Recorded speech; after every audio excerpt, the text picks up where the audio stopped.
everyone, and welcome to another exciting episode of Directors Club. I am your host, Jim Laskowski. And recently, for the 1992 retrospective episode, I had the immense joy of going back to revisit a film called A Midnight Clear.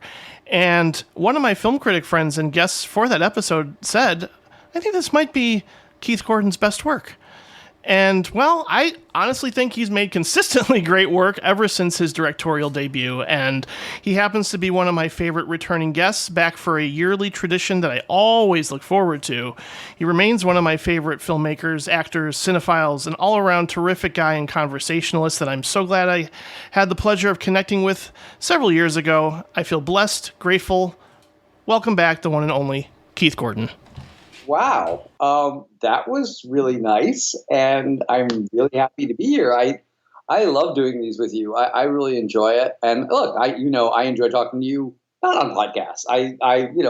You and I have a lot of things that we share in common about the kinds of films that we love, and even where we are different, I always find the conversations really interesting, and that they sort of open my brain up. So I'm happy to do it for an audience, but I'm always happy to talk to you just to talk to you. So I'm really glad to be here. I feel exactly the same way. And again, if I could go back in time and, well, it would be awkward for my younger, maybe 10-year-old self to encounter the 40-something-year-old version of me. But I would love to tell my 10-year-old self, hey, you're going to be having conversations with that great actor from Christine someday. Because again, we were just talking about, I was off mic about John Carpenter and the fact that the Music Box recently showed a 70mm print of Starman. But no, Christine was one of those first movies, probably one of the first horror movies I saw as a kid, and just instantly fell for it. And I've probably told you this before, but my dad was kind enough to edit out all the swear words so I could watch it. Did tell me that. That's really, wow. Yeah, he wanted me to see it. That would have been a large job. Yeah. I'm pretty sure, the Buddy Repperton stuff was probably completely cut out. Who knows? Oh, yeah. But, and really quickly, this could just be, because as everybody knows, we're going to talk about underrated films from a particular decade. But I had a recent experience going back to seeing Twin Peaks Fire Walk with Me on the big screen, which I hadn't seen. Obviously, again, 1992 retrospective choice.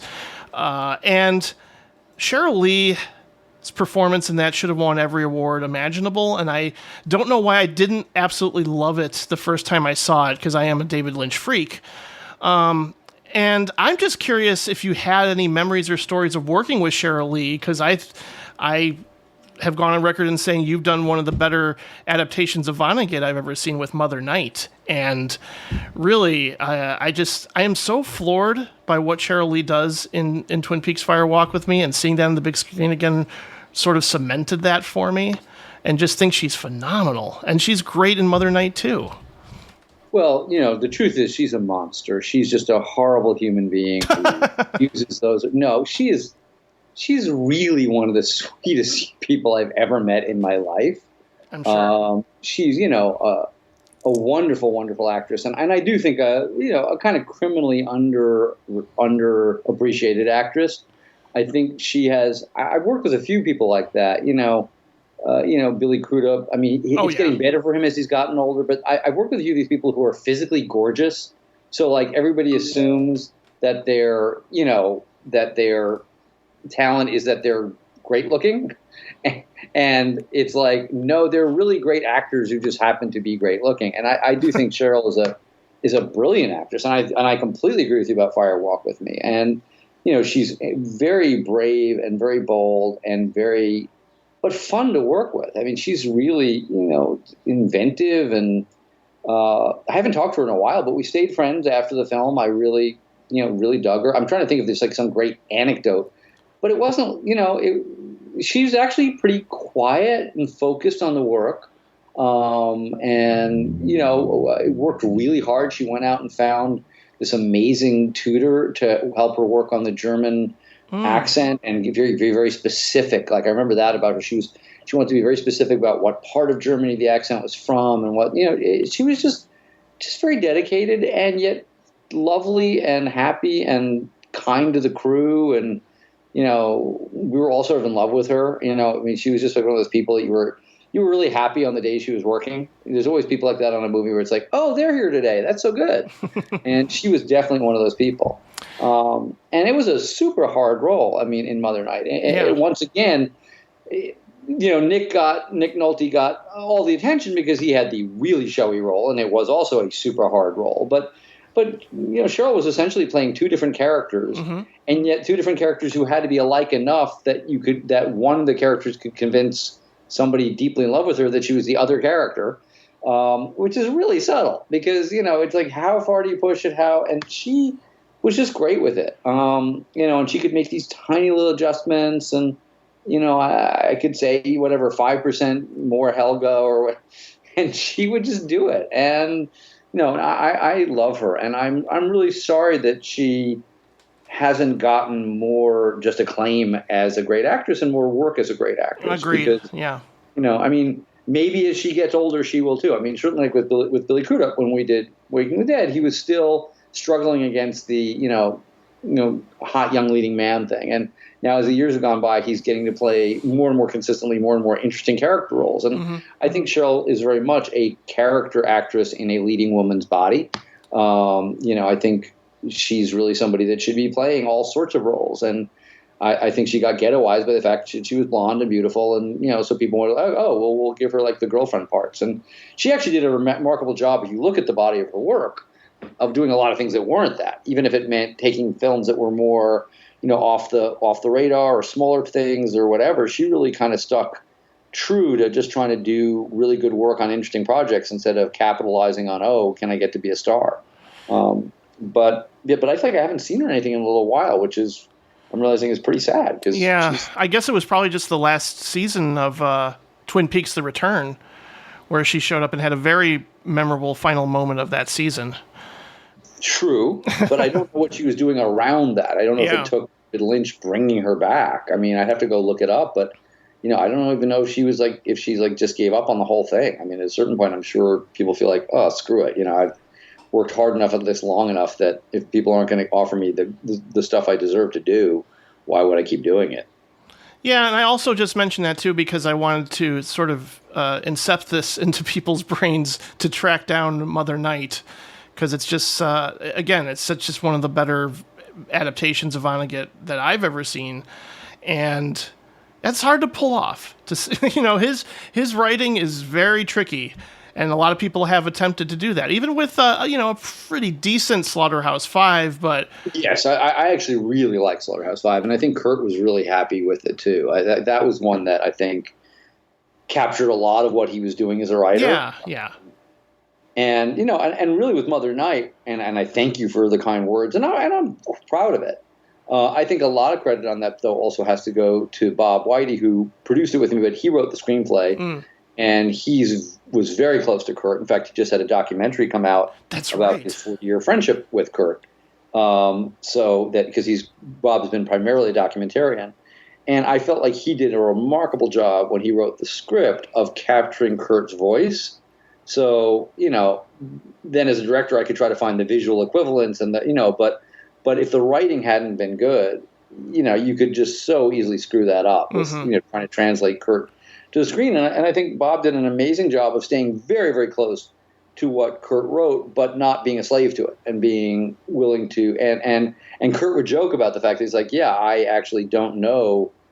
It's been so long since I went back and read the book that I look at the script and I don't know what I wrote and what you wrote.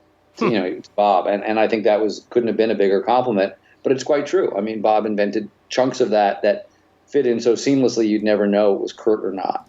But I really like the film, and I appreciate you bringing it up. It's the only film left of mine that isn't either out or coming out on Blu-ray. So I really hope it finds that home one day, because I really was happy with the way we shot it and the way it looked, and it's a mix of black and white and color, and it would look so much better on Blu-ray. And so far, no one's ever done it.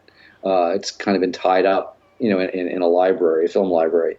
But I'm hoping. So yeah, I know the Chocolate War is going to come out on Blu-ray, I think later this year, if I'm not mistaken. Yes, early fall is what I'm hearing now. Oh, good. I mean, I've sort of signed.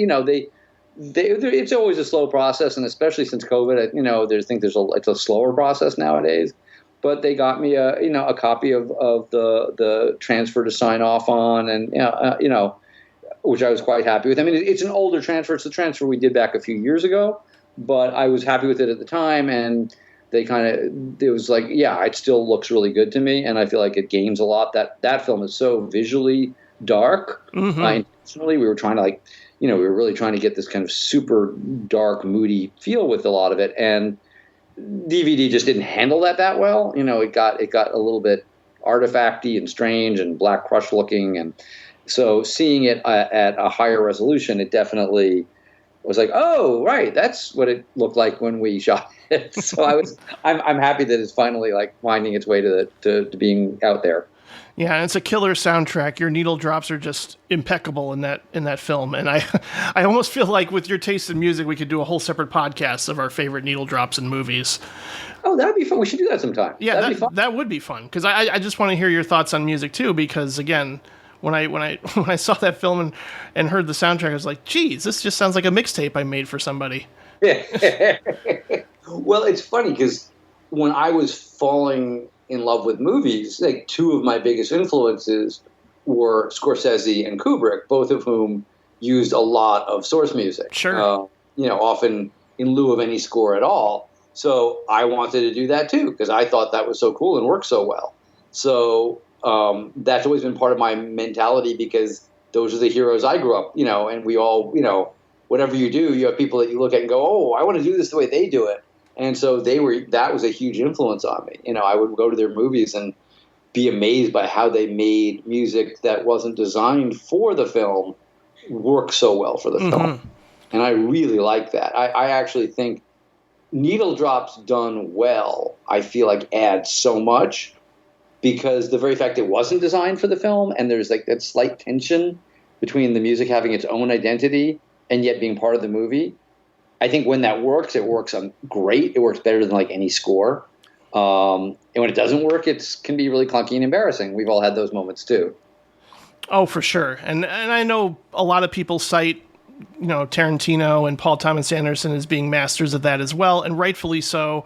Oh, yeah. I just, one of the more subtle ones is, well, not necessarily subtle, but just, it's not one that's always pointed out first when you think of Tarantino, but his use of the Delphonics in Jackie Brown is just perfect. Yeah. Yep. But yeah, you mentioned Scorsese, and he's going to come up probably in our conversation, maybe even with the first film we're going to talk about when we're talking about underrated films of the 60s. And you could probably also think of them as underappreciated of the time or underseen. They've definitely garnered quite a following from cinephiles, probably listeners of this podcast, and film scholars. So yes, we are going back to the 1960s, and I think much like our lineup for the 70s, this is an incredibly strong batch of titles we're going to talk about. Yes. There's really only one that you and I both went, oh wow, on revisiting, maybe wasn't as strong as, and I was going to suggest it, as we remembered. But most of them are, and even that has value. Oh, for sure. But the other 9 are all remarkable filmmaking with no caveat or no asterisk. And the thing I was saying to you before we started that really struck me on a personal level was many of these, for whatever reason, were films I haven't seen in 20 years, 25 years, 30 years. So I remembered them really fondly, but that memory was an older memory. And revisiting them, I was struck. And this is part of, I think, the artistic experience with everything. It can be a book, it could be a play, it could be a painting. Is how, as we change as people, as we age, and we go back to things, often our experience is so different. Yeah. So I didn't find myself not liking the films as much, or in some cases I liked them even more. But what seemed most important or most striking or whatever had definitely shifted on a good number of these. And that was really interesting to me, that there were films that were sadder or funnier or whatever than I had remembered them being. And I think that's part of what's so interesting about, and films particularly seem prone to that. I feel like because they're reflections of our times and our whatever, that when we go back as a different person, because time has passed, we just see different things. And so that was a really striking thing to me about this particular experience, even more than the other times that we've done this. Yeah, I completely agree with that sentiment. And even our first title here, we're going to talk about Blast of Silence from 1961, Alan Baron, kind of existential noir with a bit of a French New Wave sensibility. I think that, yes, European cinema was having an influence around this time, even though, when I first saw this movie, I was really taken aback by the use of narration, and I think maybe I had just seen adaptation, and Brian Cox in that movie says, "And God help you if you use narration in your films. It's such a crutch." So when I first saw this movie, I was just like, "Yeah, this is a lot of wall-to-wall narration here. I don't know how I feel about it." Even though it's pretty cool, and especially now after a rewatch, I absolutely love the narration. It's incredible. It's written by Waldo Salt, and yes, you have an incredible killer jazz score. This is, just and also an early example of just low-budget independent filmmaking that clearly went on to influence one Martin Scorsese. Yes. You can tell as you're watching it. Well, and it's funny. To me, it seemed like it influenced Scorsese. It also seemed to be either influenced by or influencing of Cassavetes. Mm-hmm. Because he kind of had that. This also, even more than Scorsese, had a really improvisational feel to it, which is really interesting in a noir setting. Yeah, no kidding. But there's a lot of the scenes that feel like they could be in a Cassavetes movie. You feel like anything could happen.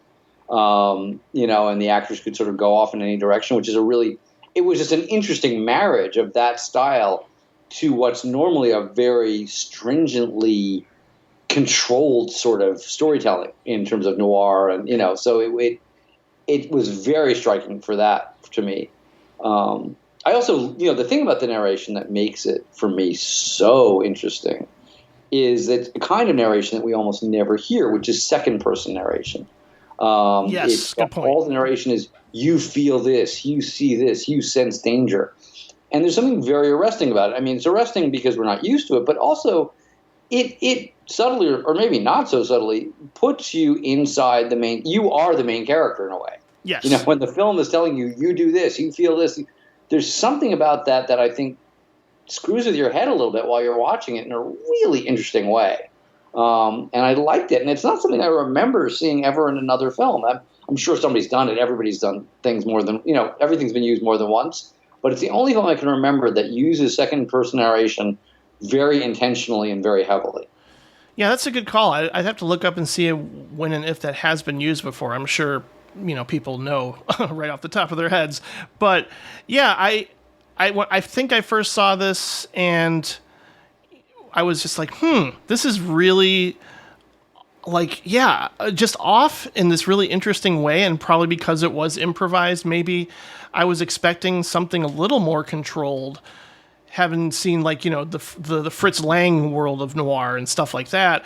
But, yeah, his performance here is just so not very showy. It's more of an internal struggle about him not wanting to be this person that he's ultimately become.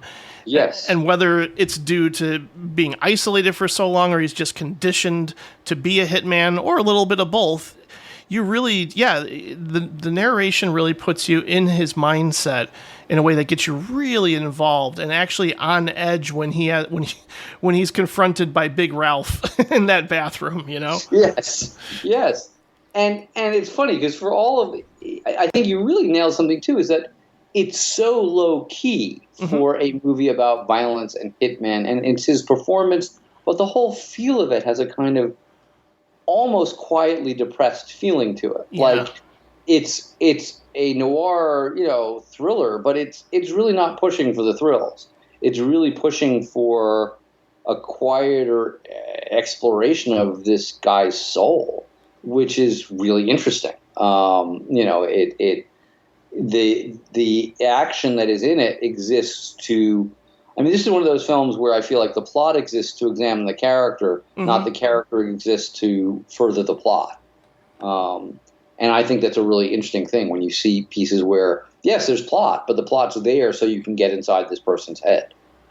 Oh, that's a great point. Yeah, and I think I'm more drawn to that over time, yeah, I guess, yeah, character studies, but just, focusing on the actors and, yeah, less about it being weighted down by a lot of plot points or a lot of twists or things that you come to expect something unexpected in a noir, especially when the way things play out in the third act. And when it doesn't necessarily, you kind of go, huh, does it end, more with a whimper than a bang? But I think it's effective. I mean, again, a lot of the films we're talking about too are a little fatalistic here and there in ways that surprised me for this era.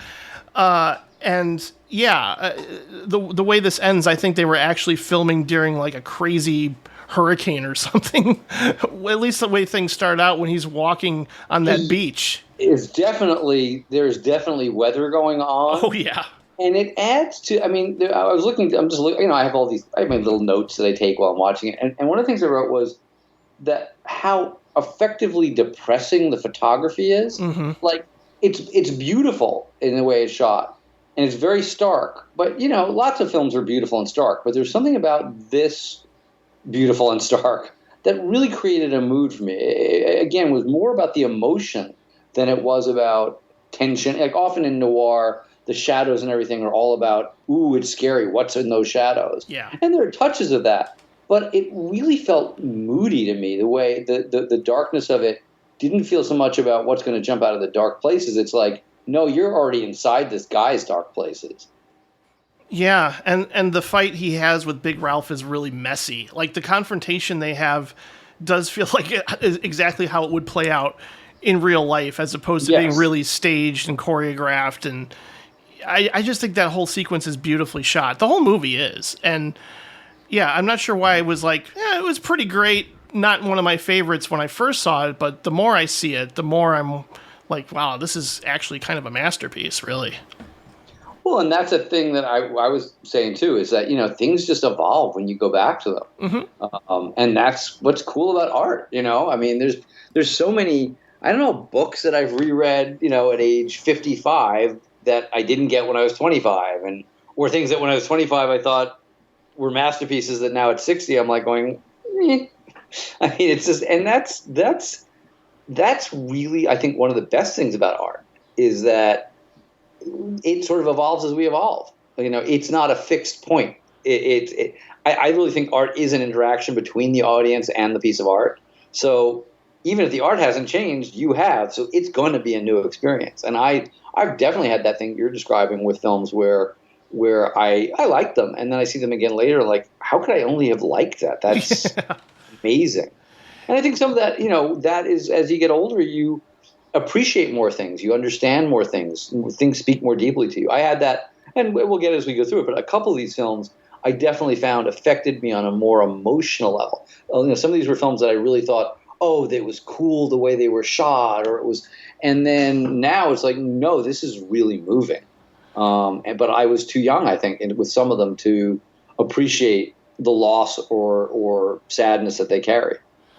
Yeah, and I also feel like I'm becoming more sensitive with age. Like, I think that happens to a lot of people, but I mean, watching Starman on the big screen again, I was like kind of overwhelmed with emotion in a way that I probably wasn't when I first saw it when I was a kid, even though I did see it on the big screen. It's just amazing to me how over time I feel a lot more when it comes to watching a movie or listening to music too.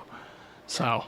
And I think that makes sense to me because, I mean, if you stay, I mean, I think a lot of people sadly close down emotionally as they get older, but if you don't, then as you get older, you've experienced more loss. Mm-hmm. You realize how temporary, when you're 25, life doesn't feel temporary.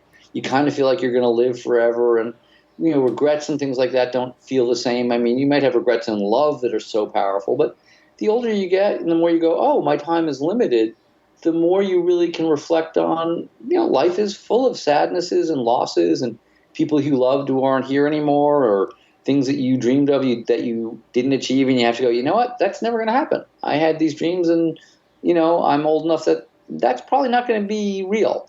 And I think that does, if you don't shut off from those things, I think your vulnerability and tenderness to the whole range of emotions is just higher. Having, in your case, having kids, whatever. I mean, a lot of things in the world open you up, I think, as time goes on.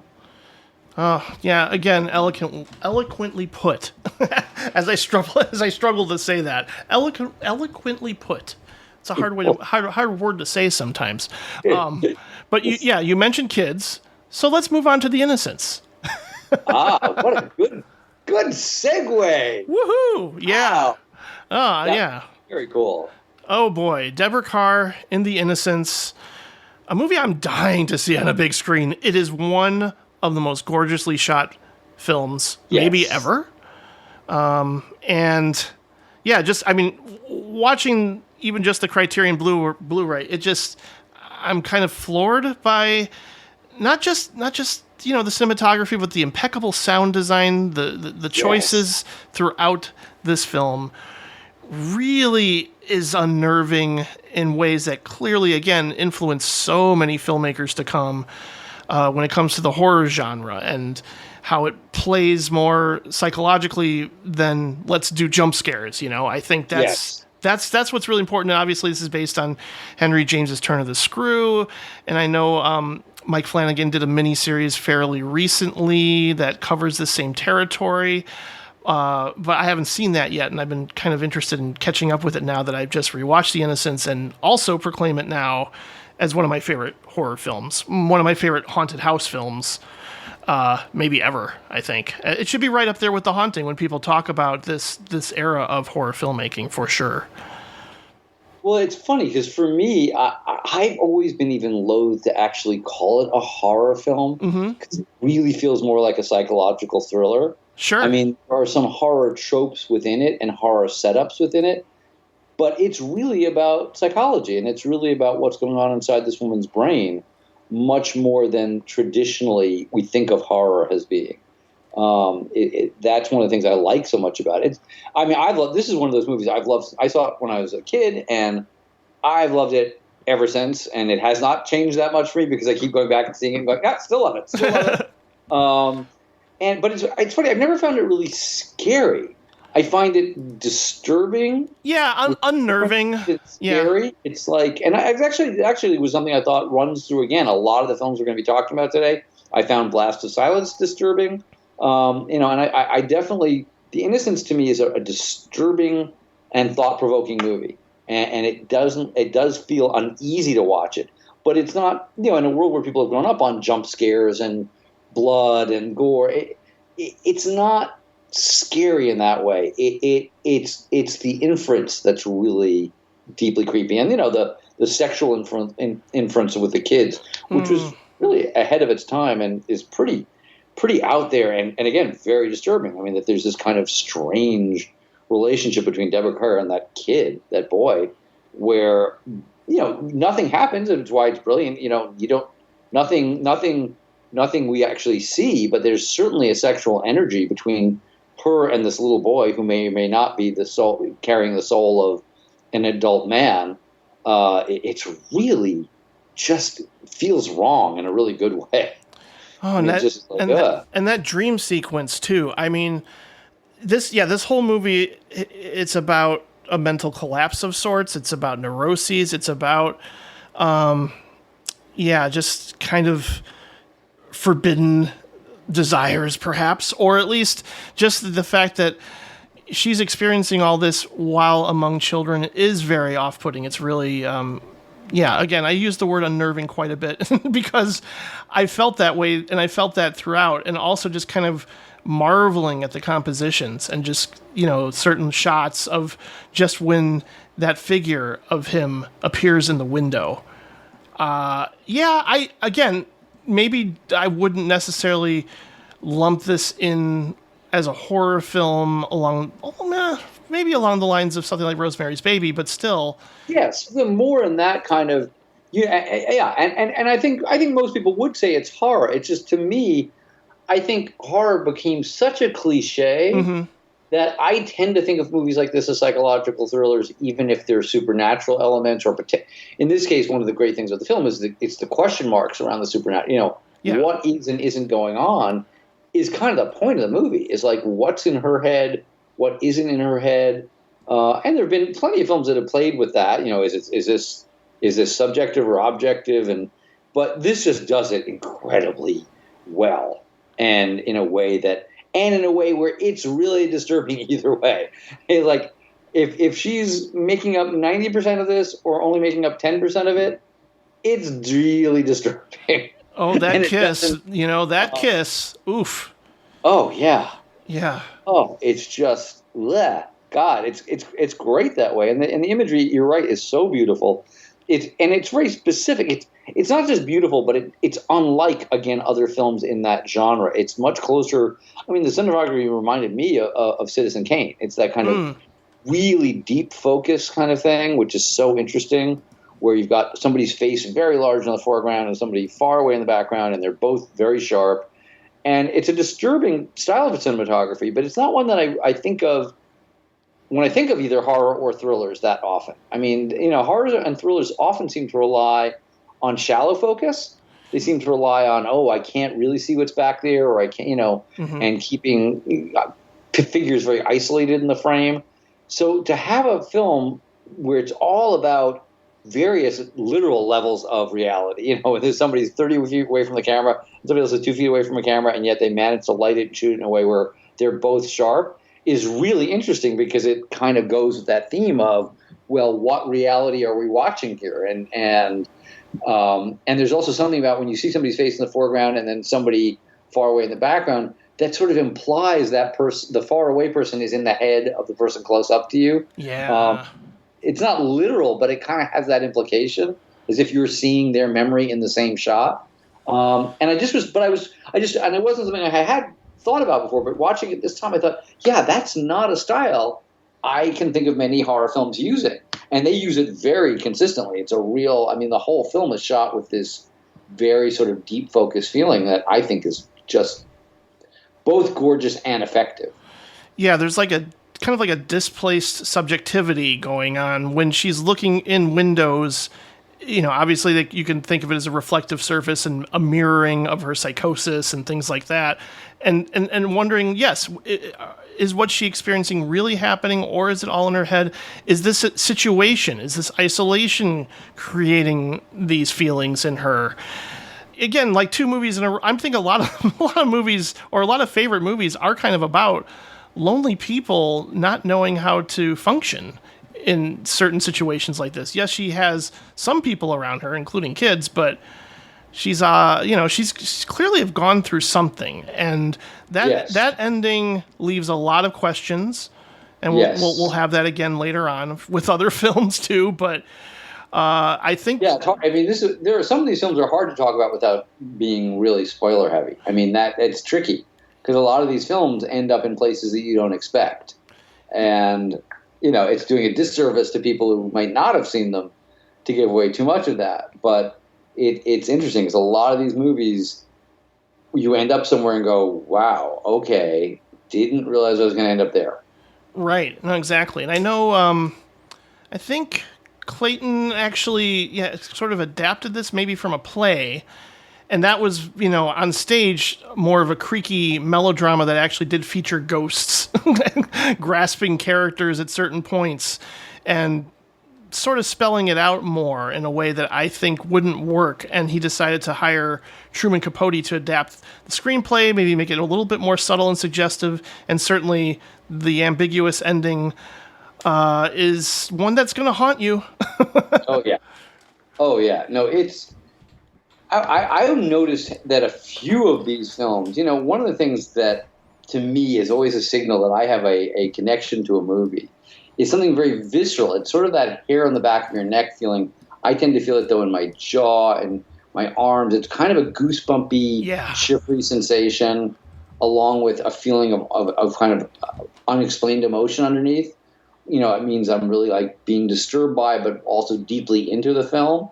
And I had that with like half of the movies on this list, where I'm watching it, and even though I'd seen them before, some of them I'd seen many times before, I'm still getting that kind of literal shivery physical sensation that's like, just kind of creepy and kind of fascinating, but they're operating on a visceral level, even though they're very smart and intellectual movies. And I always think those are, like, to me, always my favorite movies and the most interesting films, is if a film can kind of get my brain and my gut at the same time. I think that's really amazing. Yeah, I think if we had filmed this lineup, for like a film festival, I would feel better if we brought a therapist in the lobby to help the audience afterwards, because these things, they do seep into your subconscious. They do make you think a lot, and again, we mentioned that a lot, but those are my favorite types of movies too, for sure. The ones that don't leave you with easy answers at the end. And my mom's quite the opposite. She wants to know everything that's happened. She wants to know what happened to the killer, or did this really happen or not.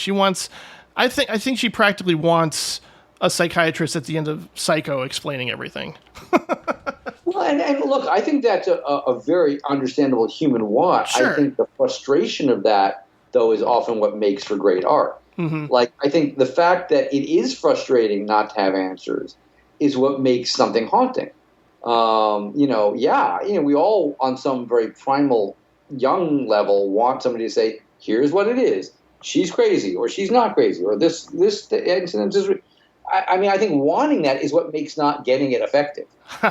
But sometimes I think with storytelling, that's the thing you have to remember, is that giving the audience what they want is actually sometimes a recipe for disaster. I remember somebody talking about that with some TV show that was all based on a will they, won't they romance. And it was hugely popular, and the second they finally got together, like, no one ever watched it again. As much as people had been saying, you can't just leave it dangling out there, it's like, once you give people an answer, they can put it away. And I find, even if a film's brilliantly made, if it's all too neat, I forget it much faster. 5 years later, I'm much more hard-pressed to remember it or have it show up in my brain unexpectedly. Whereas when I'm left with questions, it kind of haunts you. It becomes its own ghost because you don't have a neat way to put it away on a shelf. There's a particular director who once said, "Don't look for explanations in my work," and that would be Louis Buñuel. Yes. And another good segue. Thank you. The Exterminating Angel from 1962. And I think Ebert said in his review that, Buñuel is this filmmaker who obsessively reworked the themes that they couldn't shake. These were the things that kept them up at night. And certainly, yes, someone like Hitchcock definitely went and revisited those themes time and time again, particularly voyeurism in his case. But yeah, this is a really fascinating film that, again, the first time I saw it, a lot of question marks hanging over my head in a good way. And revisiting it, this one too, it's, again, one of my favorites, although I gotta say, Discreet Charm of the Bourgeoisie is probably still my favorite. This is probably a close second to that. Well, and the two of them definitely are definitely cousins, yes, in a way. Mm-hmm. I mean, and I think probably quite intentionally, that in some ways, Discreet Charm, and it's exactly what you were saying about Ebert saying it. I mean, he is revisiting not only the themes, but in some ways even revisiting the story in those two movies. I mean, it's not exactly the same. It's like a reversal, yeah. Yes, but it's still about the affluent people and their relationship to being unable to get what they want. And I mean, it's definitely part of his kind of specific worldview. But it's really, I mean, they would be a great double feature because the two of them, do sort of play off each other. Yeah, clearly classism. Yeah, he's really interested. Oh, class. In that. He was obsessed with class. He was obsessed with religion and the emptiness of religion and the promise religion would give of answers that it could never provide. And he had this dark sense of humor about wealth and class and society and religion and all the strictures that we live under. But what I love about Exterminating Angel and why it may even be my favorite Buñuel film, although often my favorite Buñuel film is whatever Buñuel film I watch. Sure. But for me, it's when you read reviews about it, whatever, people always talk about how funny it is, and it has a real mordant humor to it. Mm-hmm. But I find it more, again, these words, haunting and disturbing, and less funny than some of his other work. I agree with that, yeah. there are really funny elements or moments or lines or images, but it's also really sad. And I mean, these rich people are trapped in this room, and really the only surreal thing in this movie is the basic idea. The only surreal element is that it's a bunch of wealthy people going to a dinner party and unable to leave for no explicable reason. They just can't get themselves to walk out the door. And that's sort of magical and not real. But all the behavior beyond that is pretty rooted in naturalistic behavior. It might be exaggerated at times, whatever, but it's sort of like, okay, here's the surreal premise, and now we're going to watch it realistically. And I think in a lot of Buñuel's other movies, the premise is surreal, but so is the behavior, so is it. And I think it's a really interesting contrast in this movie that, like, yes, the setup is completely not real and absurdist and all that, but how they behave once they can't leave is kind of a little bit Lord of the Flies. I mean, so kind of a little bit rooted in really what happens when you lock a bunch of people in, in this case, a bunch of very self-involved, wealthy people. What happens when they can't get away from each other and can't go anywhere? And that to me is interesting because it's sort of simultaneously absurdist, but also very real.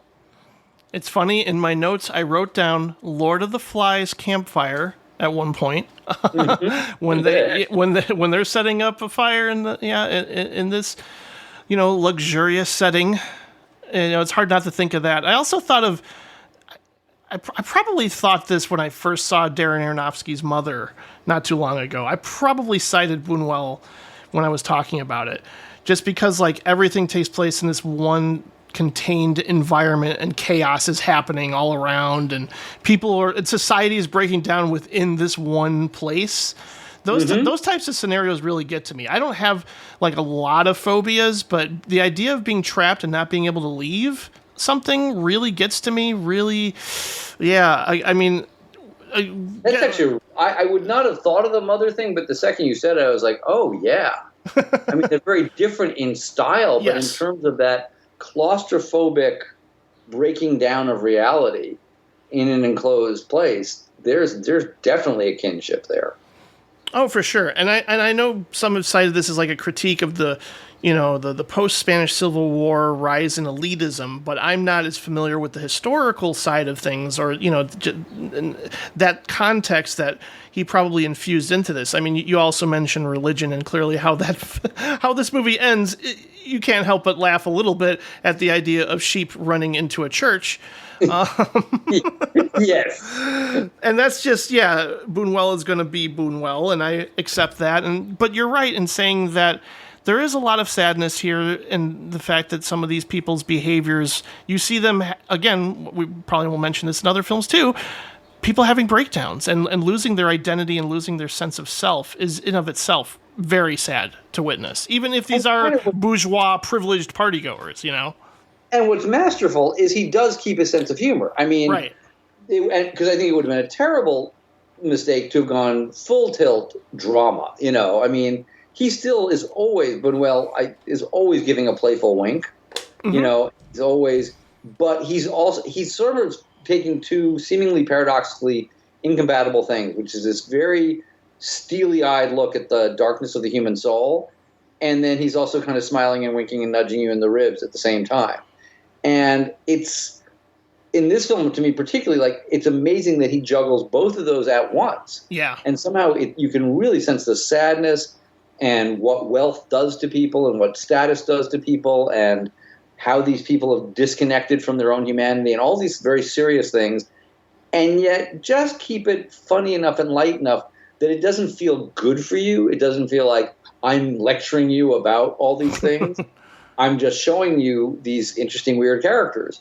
But underneath, there's some really serious ideas, as absurd and funny as some of the moments are.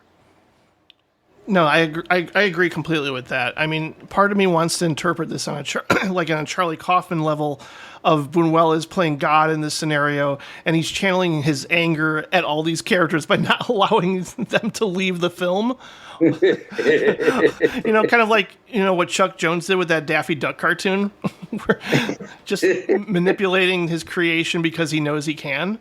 But no, I think we've nailed this one pretty clearly. It's just sort of roasting the political climate at the time, but also it's still eerie that it kind of plays true to how things are in the world, period.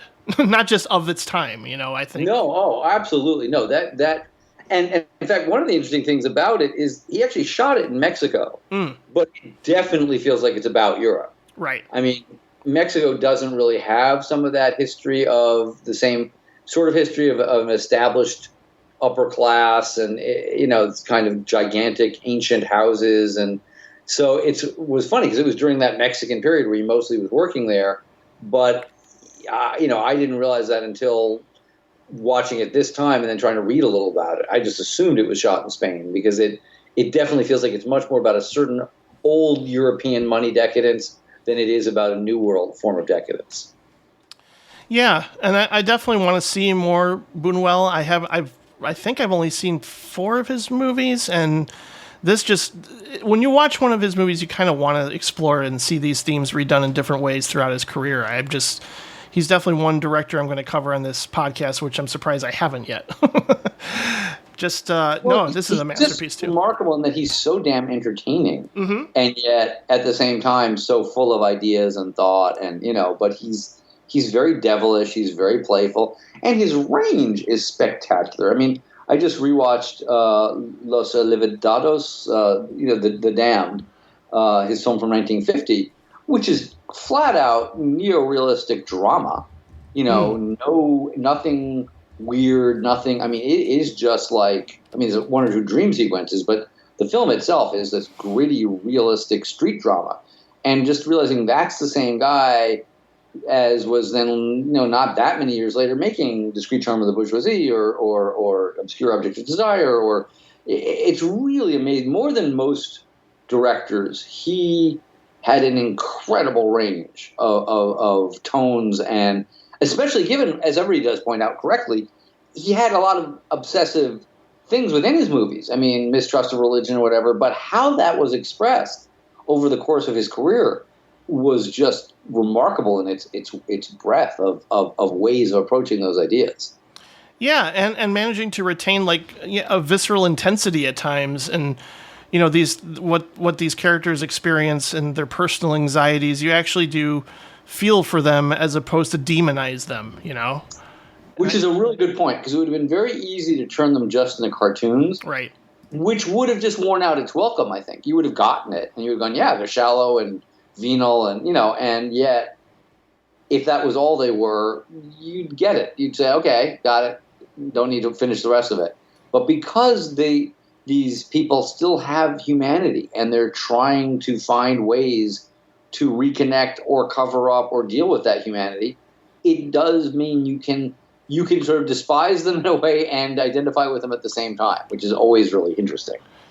Yeah, when directors can do that, I'm kind of in awe, because you're right, it's so easy to do just completely make the characters one thing and one thing only, as opposed to make them fully dimensional human beings. The next film is a really challenging one to talk about for obvious reasons, but a lot of people would eventually sort of, consider an actor like William Shatner to stay in one lane after he became known as Captain Kirk.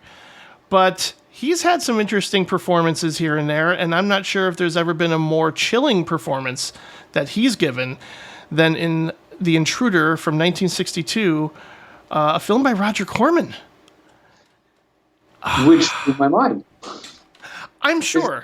It is talk about not playing the type. This was not a film I'd ever seen, and I thank you for turning me on to it, because I didn't even know about it, which is pretty weird, because I feel like I know about most movies, even if I haven't seen it. I'd never heard of it. And then when I did hear about it, and it's like Roger Corman and William Shatner in a movie about like racial strife, it's like, oh my God, that's going to be so embarrassing.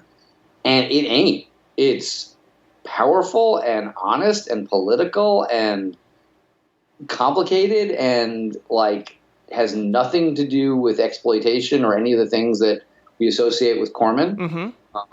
And Shatner is sort of, for the most part, pretty subtle. I mean, he's somebody that has sort of in some ways become a joke of like, oh, he's so big and over the top. And he has a couple of over the top moments in the movie, but there's a lot of subtlety in the part that he plays. And so I was delighted that you suggested this, because to me, it was a complete discovery.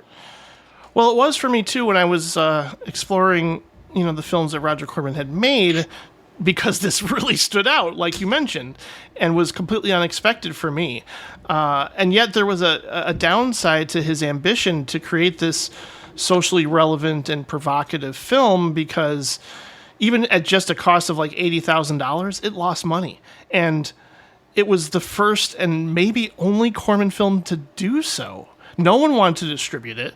It did receive a lot of acclaim from critics and people who saw it, but no, I mean, this actually really bummed out everybody involved, because they put so much into this story, and I don't think audiences were ready for it. I don't know if, they had certain expectations going in, but yeah, it's well, and I don't know how much audiences would even be ready for it today, which is why it's an interesting movie. I mean, you open the film with this bunch of very nice-seeming white people, like mostly older, like charming, sweet little old grandmas and up, who start throwing around the N-word and horrible racist comments and cliches, and it's like, whoa, what am I in the middle of? And it's really disturbing. I mean, by about 3 minutes in, you're like, holy crap, what is this?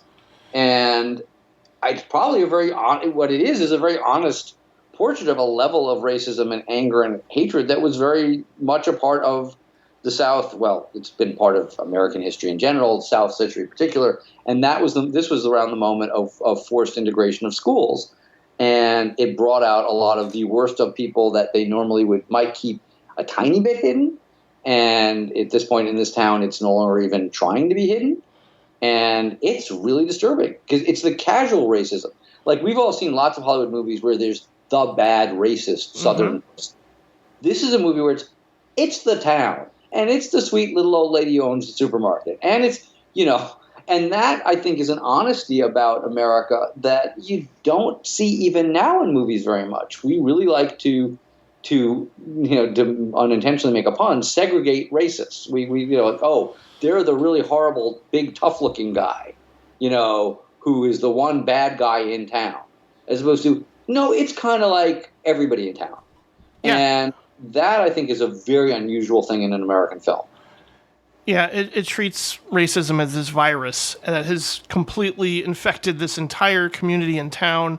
And here comes Adam Kramer, played by William Shatner, to sort of, light a match under this fire, and sort of just, I don't like movies about this level of manipulation, where somebody comes in and is just like, I am pure chaos. I am, that's kind of what people talk about when they think of Heath Ledger's portrayal of the Joker in The Dark Knight, is that I'm just here to fuck things up just because I can.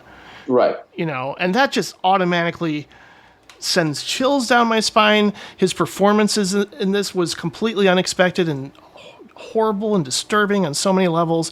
And Corman shot all of the long shots with Shatner delivering those speeches. He added a lot of the dialogue in post-production so the crowd had no idea what he was saying.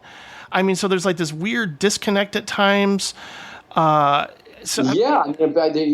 tells these stories about how, like, basically he would have been run out of town because they shot in a real southern town, and a lot of the people in small parts are real people from the town, and they look like scary people who might be in the Ku Klux Klan.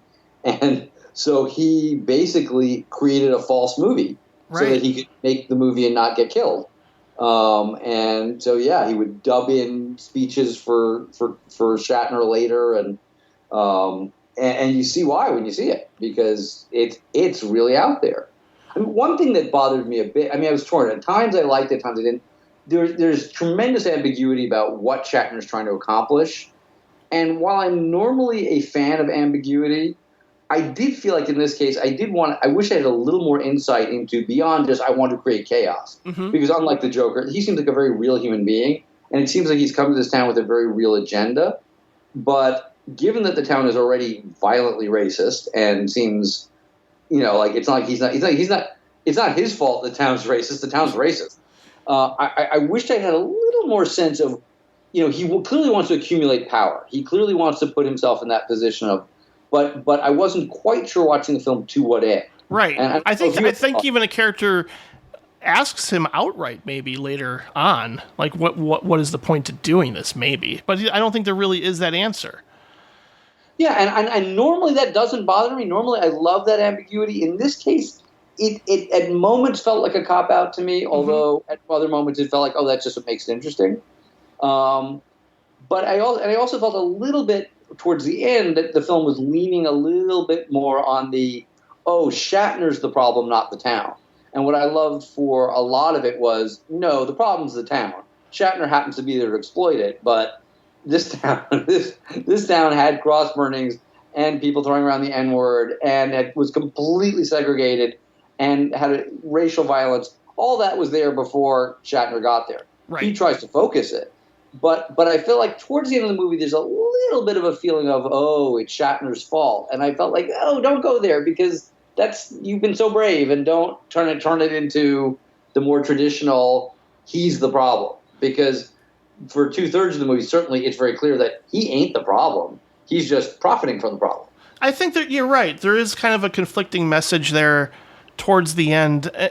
I guess I found it interesting that that's what the town ultimately decides, like, oh, we aren't the problem. It's this, we need a scapegoat. It's this guy. He clearly has enforced all of these beliefs we've had in a way that's, completely out of hand. I mean, and it's kind of a confused message and ending overall, and maybe it could have been expanded just a little bit further to really, bring it home. Feels like it pulls its punches a bit. I mean, I feel like the movie. I mean, I feel like the movie should have, in a real world, the movie would have ended in a darker place. I don't think it would have resolved as it was. Right. And I think it only bothers me in the sense that the film is so shockingly honest for so long, and unlike almost every American film from the era, but even since, dealing with racism, that feel often dishonest and try to it's like, yeah, those occasional bad people who are as opposed to, no, it was the system. Mm-hmm. It was the country was racist, not like two people.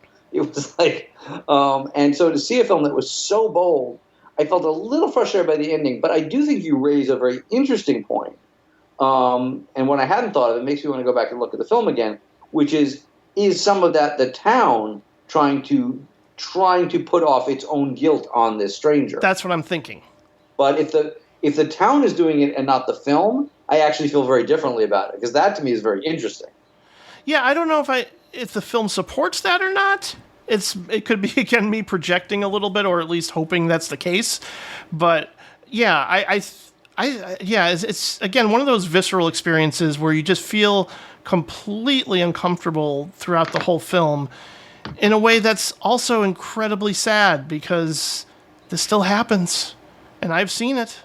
So. Yeah, no, we like to feel we've come way further on this than, I mean, yes, I feel like we've covered up some of the most obvious racism in America somewhat, although I certainly think the Trump era has given people the freedom to start voicing that stuff more viciously and openly again.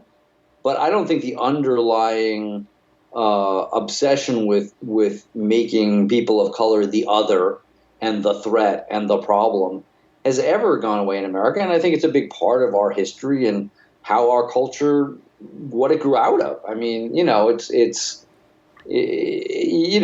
don't start a country with slavery as sort of the basis of how you gain most of your wealth and end up having not having that have reverberations throughout the rest of your history. And I feel like we've never fully dealt with that and examined that and examined all the subtle ways it's permeated so many things in the culture. Yeah, no, that's very true. And those ideas will come up later, including in our next film, in a very, very provocative and interesting way that, again, I'm still floored by. Shock Corridor from Samuel Fuller, a film that I first saw as a psychology undergrad student. Oh, Think, wow. you know, That is cool.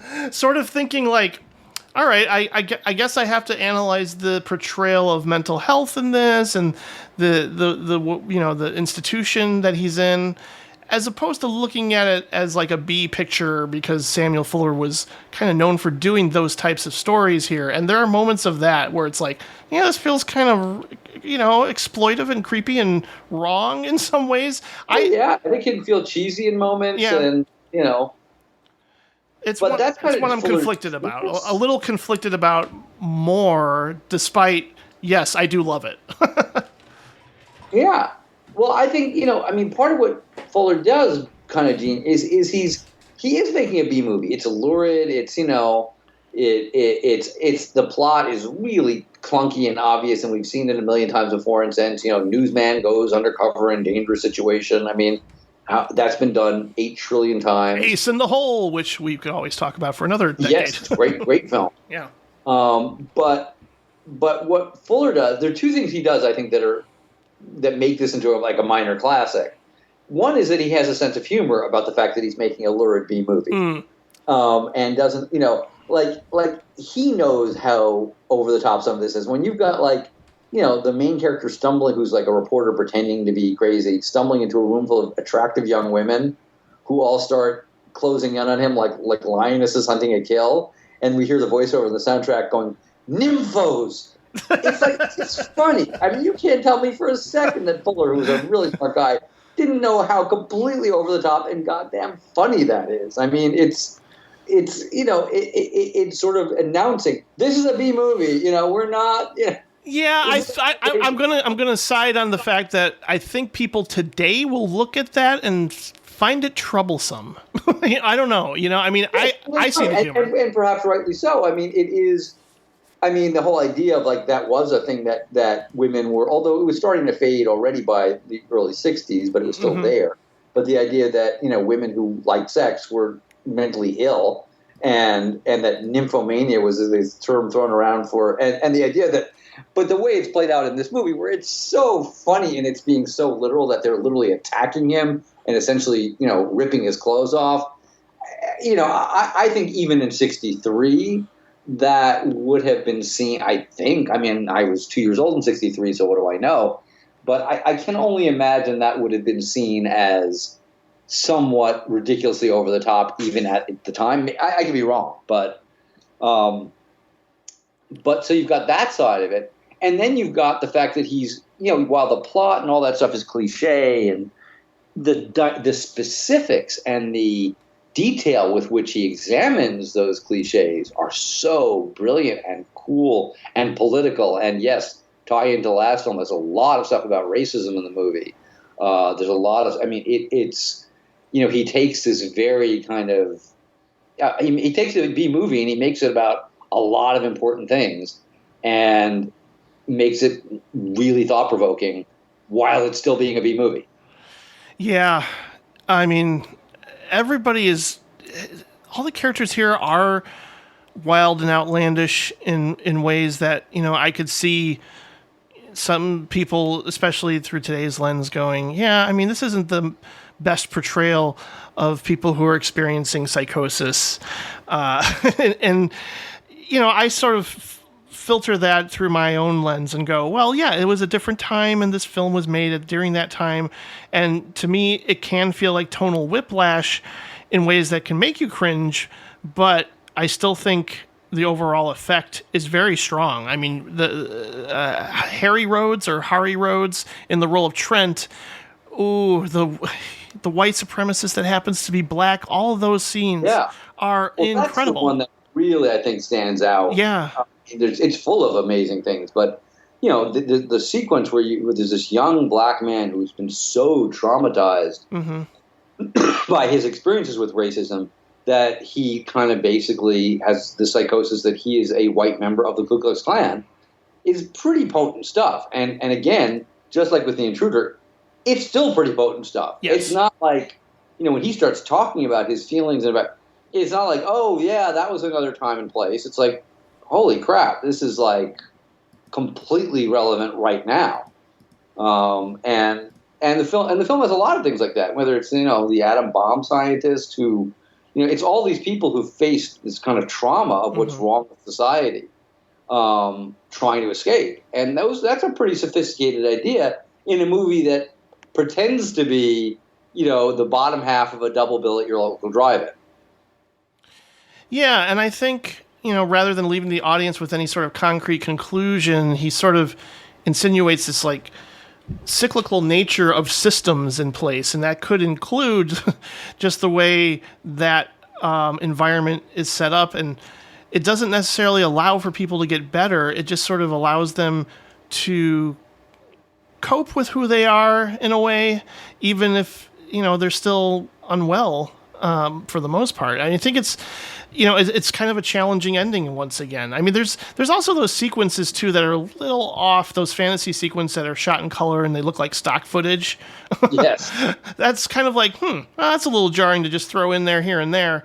But, he was a provocateur for a time when audiences were definitely not prepared for this kind of experience. But in hindsight, I think a lot of people go back and look at his work and just go, yeah, he was onto something in a lot of ways in terms of his social critiques.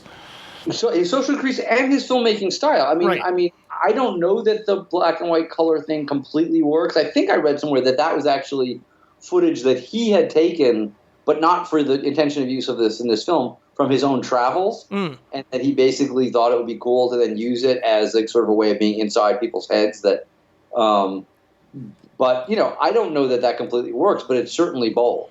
And the sort of hallucinatory nature of some of the images, the indoor rainstorm, those are he was being very, very bold as a filmmaker, and doing it within the context of a B movie, and he did that at other times in his career too, and Corman had some of that, but to me Fuller was even operating on a higher level of sophistication in terms of political ideas and sophistication in terms of filmmaking, within being very cheesy. And so it's like, in some ways the film falls short, and certainly it's dated, although to me it's less dated again because of that sense of humor. If it took itself super seriously, I feel like I would be far more like, oh, I'm not comfortable with the way this is treating mental illness. I'm not comfortable with the way it's treating women. I'm not comfortable with the way but because it's so clearly saying, I'm making a B movie here, so I'm winking at you, but I'm also asking a lot of really important questions. To me, I find, for me at least, I'm much more able to forgive him where the film does feel dated and even politically questionable in terms of its sort of inferences about society. No, that's a great point.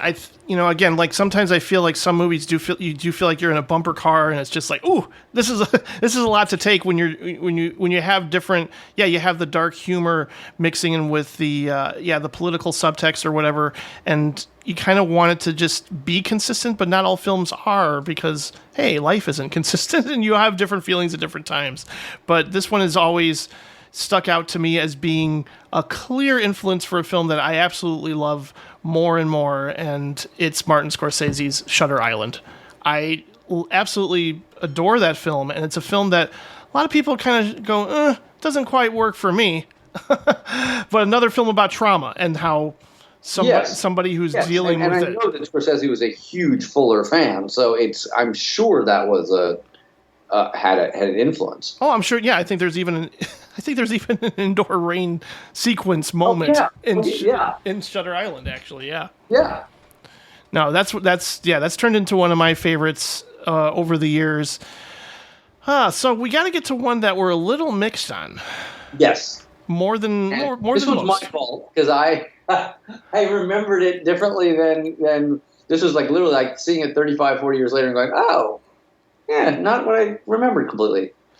Well, yeah, and once again, watching this one, I couldn't help but, yes, the influence of European cinema is definitely trickling into mainstream Hollywood productions, more so than ever, especially here. And, yeah, we have the delightful and charming Warren Beatty playing a successful comedian, but he's quite confused and neurotic at the same time. And is he suffering from a persecution complex of sorts? Like, is someone or something, an external force out there threatening him? Or, are they really after him, or is he just paranoid?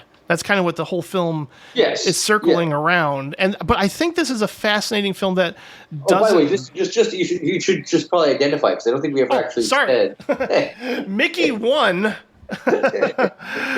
from 1965, and a really powerful, interesting film that doesn't entirely work at the same time. Yes. So it does feel like it's all over the map. Director Arthur Penn would obviously go on to great success with Warren Beatty years later for obviously a film that was groundbreaking in a lot of ways and changed the face of cinema for years to come. But this one could have been a dry run of sorts, or it doesn't entirely work, but I think people should still see it, especially for a couple of really great sequences. When he first jumps aboard, jumps from the train and enters the Chicago junkyard, I think that whole sequence is really cool. And when he's forced to audition in this empty auditorium surrounded by this black void, and all he has is this spotlight and this ominous voice out there somewhere. That whole sequence is pretty incredible too. That, to me, that's the part I remembered when I said, there's this great movie we should see. That sequence is just fantastic, because he's alone on stage, the spotlight's in his eyes, this voice is out there, and he's paranoid, but we have every reason to think he might be right, that there's going to be a shot's going to ring out any second. He's up there trying to tell gags, and he's pretty convinced, and we're not unconvinced, that they brought him there to kill him. And it's a very weird but very powerful sequence, both in this concept, but the way it's executed is beautiful, the way it's shot, the tension level is insanely high. And that sequence alone, I think, it makes the film worth seeing if you're just interested in filmmaking. And it's an amazing piece of filmmaking. Yeah, those moments in particular, and I mean, come on, Warren Beatty as a screen presence, he carries the thing because he's Warren Beatty and he's channeling a little James Dean or Brando here and there. At the time he was most known for something like Splendor in the Grass, and to sort of lead, his charisma and this sort of flashy tribute to French New Wave, film noir, and maybe a little Kafka to throw in there. Definitely. I wrote down Godard, Truffaut, Art, Kafka. Yep. Very true. Very true. But it's funny because it does feel a bit like a young filmmaker, and in Beatty's case, a young-ish producer actor doing those things. Yes. It feels a bit of like an imitation of, as opposed to a leaping off from Godard, Truffaut, and Kafka. It feels a little sophomoric now, looking at it again. Some of the ambiguity feels a little forced. It feels like, I think the thing about the new wave filmmakers, that was second nature. It was actually the way they saw the world. Mm-hmm. With this movie, I feel a little bit like somebody trying to do something cool they saw somebody else do. Yeah, it didn't come across as completely natural. It felt a little forced and kind of, I don't know, self-aware about what they're doing. Yeah, I mean, there's a lot of very heavy-handed symbols. Yeah. And, you kind of go, oh my God, yeah, I got it. And there are other times where you go like, okay, I don't get it. What are you trying to do here? What is this? But it's always interesting. Even when it doesn't work, it's like not a film that bored me at all. I thought like certain things were a little cringy, like, oh yeah, that feels like a bit like somebody's thesis movie that they made. Yeah. But there's other moments that are spectacularly great. And like I say, it's never boring. It's beautifully shot. I think it really captures something about urban jungles in its cinematography. I love the opening shot of it. I think is great. Mm-hmm. There's this, the opening, which is Beatty sitting in a steam room, completely dressed in a bowler hat, surrounded by these creepy old white guys who all look like mob members, laughing at him, but sort of, it's as if it's sort of like maybe like some symbol of how he sees his comic life. Sure. That like he makes these people laugh, but the people he makes laugh are kind of horrifying and like, oh my God, I'm spending my life, trying to please these kind of fat, creepy old rich white dudes who like will kill me in a second, whether literally or figuratively. Um, so I mean, it's interesting. It's just somehow it didn't all add up the way I remembered from when I saw it. God knows how old I was, in my early 20s, maybe. I don't know. I remember thinking, oh, how profound. And now I kind of go, well, okay, maybe not as profound as I thought. Yeah, I wish I cared more about his character in general. Like, I wish I had kind of an emotional response to whether or not he lives or dies, or, being at least empathic towards his, neuroses, and just kind of like going, oh, poor guy. I just felt, again, like that disconnect, even though I'm like, yes, it's Warren Beatty. Of course I'm going to watch him do anything, and the cinematography, and this is pretty remarkable. This was made at a time in Chicago history when Richard J. Daley was very resistant to having movies produced and filmed here. So I wonder if that had something to do with the production, like feeling a little off at times. And it also makes that final shot kind of profound in its own way. I do love the opening, like you mentioned. It almost made me think of something the Coen brothers might have done. Yes. And here that final shot, it's like, yeah, I wish you could have found a lot more substance and less of the style to really accompany everything. But no, there are moments, and certainly as someone who lives in Chicago, it's a great film at times. It is a portrait of Chicago that I think maybe because of Daley, we don't have those cinema portraits of Chicago from that era that much. Right. A lot of films shot in New York, a lot of films shot in other places, but Chicago, which is one of the most interesting looking cities in America, kind of is really underrepresented. And I'd forgotten the thing about Daley, but it is something I'd heard that there was not a lot of friendliness to film production, and that was too bad. And it's funny because I do think you could see this as a dry run for Bonnie and Clyde, which was just like 2 years later. And by that point, they found, I feel like, Arthur Penn and Beatty as a team did find their own voice. Yes. They and maybe they needed to do the film where they were imitating their heroes rather than doing their own thing. Like they needed to go through that to then on the next time out go, okay, we're not imitating anybody. We're doing something that's completely ours. Yeah, that's a great point. I like it, and certainly people even feel that way with, Paul Thomas Anderson. He went from imitating his heroes like Altman and Scorsese to eventually finding his own voice. Yes. I think that's true. Look, many, many, many great filmmakers don't start as great filmmakers with their first film. Some do, but a lot of people have to kind of feel their way a little bit before they can really break out with what's inside them. That's a great point. I believe our next director for the film Seconds from 1966 had made another masterpiece before this one called The Manchurian Candidate, of course. Yes. But, wow. This movie to me is never going to leave my brain. It's unbelievably dark and sad. And, again, I just take a drink, folks. I'm going to say the word unnerving.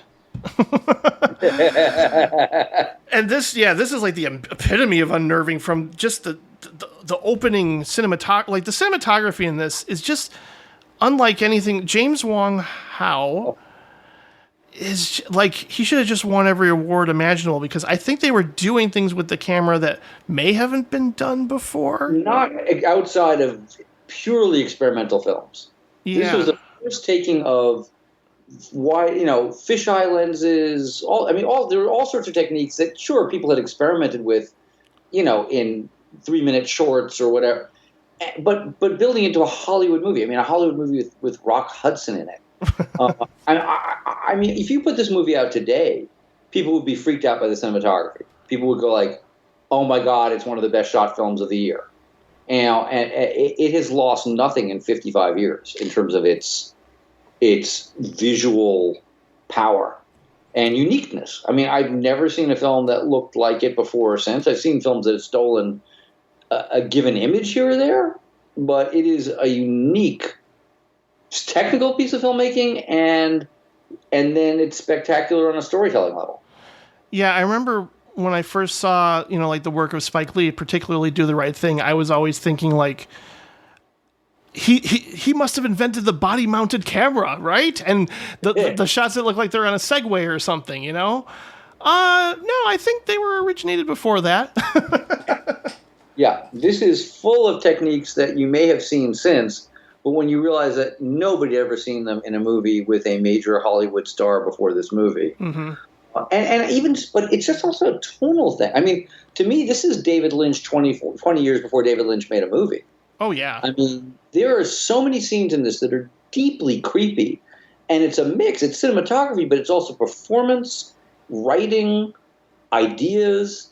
There's some of the scenes with Will Geer that are just, I mean, yeah, it is one of the most visually disturbing films I've ever seen. I mean, it creeps you out from beginning to end, but there's a lot more than just creeping you out going on. I mean, yes, that is, but it's also very political. It's also saying things about men and middle age. And this is a film I definitely understand at age 60 way, way more than I did at age 30.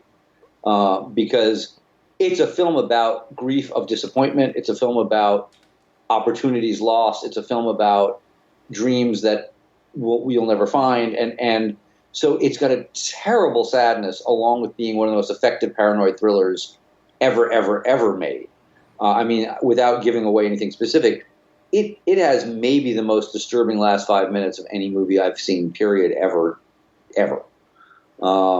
And that's a lot to jam into one movie. Yeah, and I definitely think this is one that a lot of listeners have probably sought out just because I'm pretty sure I've brought it up, even just within the past 10 or 12 years when I first saw it, I probably freaked out and just went, this is pure nightmare fuel, and I want you to see it right away, people. Because, again, it does have those themes of, suburban materialism, and you said the, middle-aged midlife crisis for men, and just the struggle for an assured identity at a time when there is rapid change and clashing ideologies and sexual liberation and grape stomping, which that whole sequence is insane. And we still, 55 years later, we're still in a country where we grow up largely to fulfill roles that we're told we're supposed to, right, and that a certain kind of affluence and success should make us happy.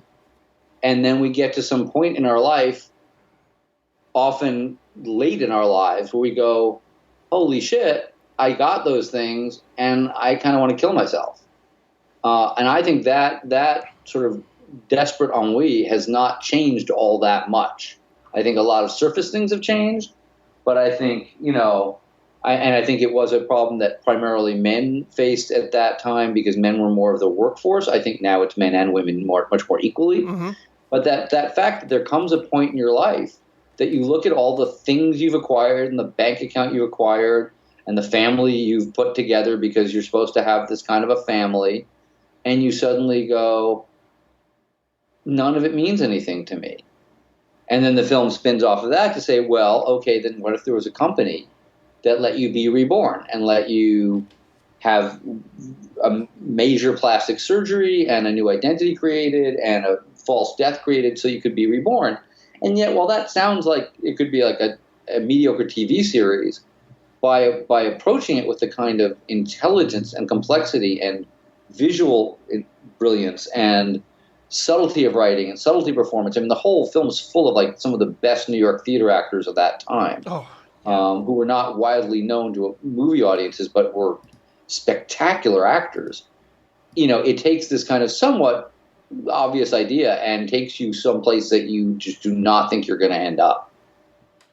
Yeah, it made me think of that. One of the saddest lyrics I ever heard from one of my favorite records, Wilco's Yankee Hotel Foxtrot, is the line, "I know I would die if I could come back new." And this movie really takes that literally and almost turns into a Twilight Zone episode, but done incredibly well with so much layers that, yes, if you want to just look at this as like a, sci-fi horror experience, you can look at it that way. It works on just that simplest of levels. But yeah, there is so much going on underneath the surface in this film, and it feels like this came out at a time too when people were probably like, I'm here to escape reality. Yes. I'm not ready for this. Yeah. That's a good point, and it's probably why I don't think the film did commercially all that well, because I don't know that people wanted to deal with that. They probably didn't want to see Rock Hudson in this kind of role. That's for sure. Yes, yeah. Well, and that's what is so interesting. I mean, the use of Hudson, and I'm sure that's probably part of what helped them get the financing, but he's not the obvious guy for this. But I think it's actually one of his very best performances. I agree. I mean, he's one of the things that really struck me rewatching it was how good and subtle he is. And like I say, he's surrounded by, people like John Randolph, who plays the before version of him, and Marie Hamilton and Jeff Corey. I mean, all these like really world-class, brilliant actors. And he really holds his own with them. You don't feel like, oh, he's the star guy that they threw in. And I think very much to his credit, or Frankenheimer's credit in working with him, there's a subtlety in the pain that Rock Hudson carries with him in the film that I don't associate with him as an actor. I mean, I think he's a fine sort of movie star screen presence, but this was like, whoa, there's a lot more going on in this performance than you think of with him. Yeah, I agree, and he really dedicated himself to it. I know people sort of frown upon the method acting approach, but hey, he played some scenes actually drunk and remained that way for 3 days to film that party sequence. Wow, I didn't know that, but that kind of makes sense, and it's amazing. I mean, I wonder if what we're seeing, and this is projecting into somebody else's psychology, but being gay at a time where it would have been the death of his career if people knew outside of a very small coterie of people in Hollywood, that sense of feeling like an outsider in your own skin, that sense of feeling like you have to hide in plain sight. I mean, a lot of the things that are themes in this movie, I wonder if connected deeply for him because of his own real life. Oh, that's a great point. Yeah. That adds a whole other level to that movie. That one struck me watching it this time of like, oh my God, this is a whole film about a man trying to pretend to be somebody else so that he can be seen as desirable and successful and accepted. And what an interesting thing for Rock Hudson to be making a movie about how that fails. Yeah, no, I guess it does feel like a very personal film for probably everybody involved, and yet it's very human and very sad and shocking and all the things you want from a challenging but ultimately rewarding experience. That again, use the word existential quite a bit, but here I think it's quite apt when you think of some of the scenarios presented in a lot of existential writing. Yes, no, this is what is self an existential movie. Yeah. Why don't you lead the conversation for our next one, because it was one that you brought up to me that I'm surprised I haven't heard of or seen before myself. Talk a little bit about The Incident from 1967. When did you first see it? I first saw it in a very, I'm sure, edited version on late night TV as a kid in New York. That was, I mean, I'm old enough that a lot of the films I was exposed to, I was before the era of VHS even, much less DVD or, I wasn't from a time where you could pick and choose what movies you'd see. There was a couple of revival houses and, maybe a movie you're interested in would show up one year, maybe it wouldn't.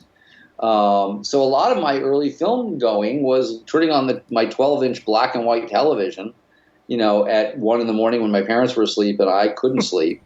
And this was one of the movies I saw that way. And I'm sure it was probably chopped up and bowdlerized, and I was seeing it in an awful way on a 12-inch screen. And, but luckily it was black and white, so at least that was correct.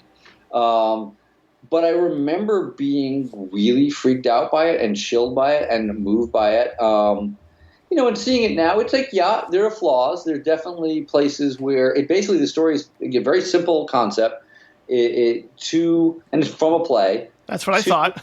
Yep. Which you can tell at times, which is where it's a little bit the weaknesses can be. Mm-hmm. Two kind of punky young guys, but violent punky young guys, get on a New York City subway train deep in the night. It's like 2:30 in the morning, 3 in the morning, and proceed to terrorize everybody on the train, but confronting each of them with their own humanity. I mean, which is a very theatrical conceit. I mean, they don't just get on the train and start punching people and stealing their money. Each character they kind of take down on their own terms. But what I appreciate of the film is it acknowledges the theatrical conceit. It's not trying to. I think the film isn't trying to pretend it's naturalistic real life. It's kind of going, this is a metaphoric story, and we're not, we're using this as a chance to examine human behavior. We're not saying this is exactly what it'd be like if these guys really did this. Yeah, it's very heightened in that way, right?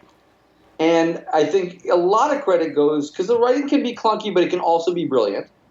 I mean, it kind of has a mix. There are scenes that are super powerful, and there are scenes that are like a little like, okay, that's too on the nose. But some of the performances are really spectacular. Tony Musante and a very young Martin Sheen are the punks, and I think both of them are great. Tony Musante is someone I'm like, he should have been huge. He is phenomenal in this movie.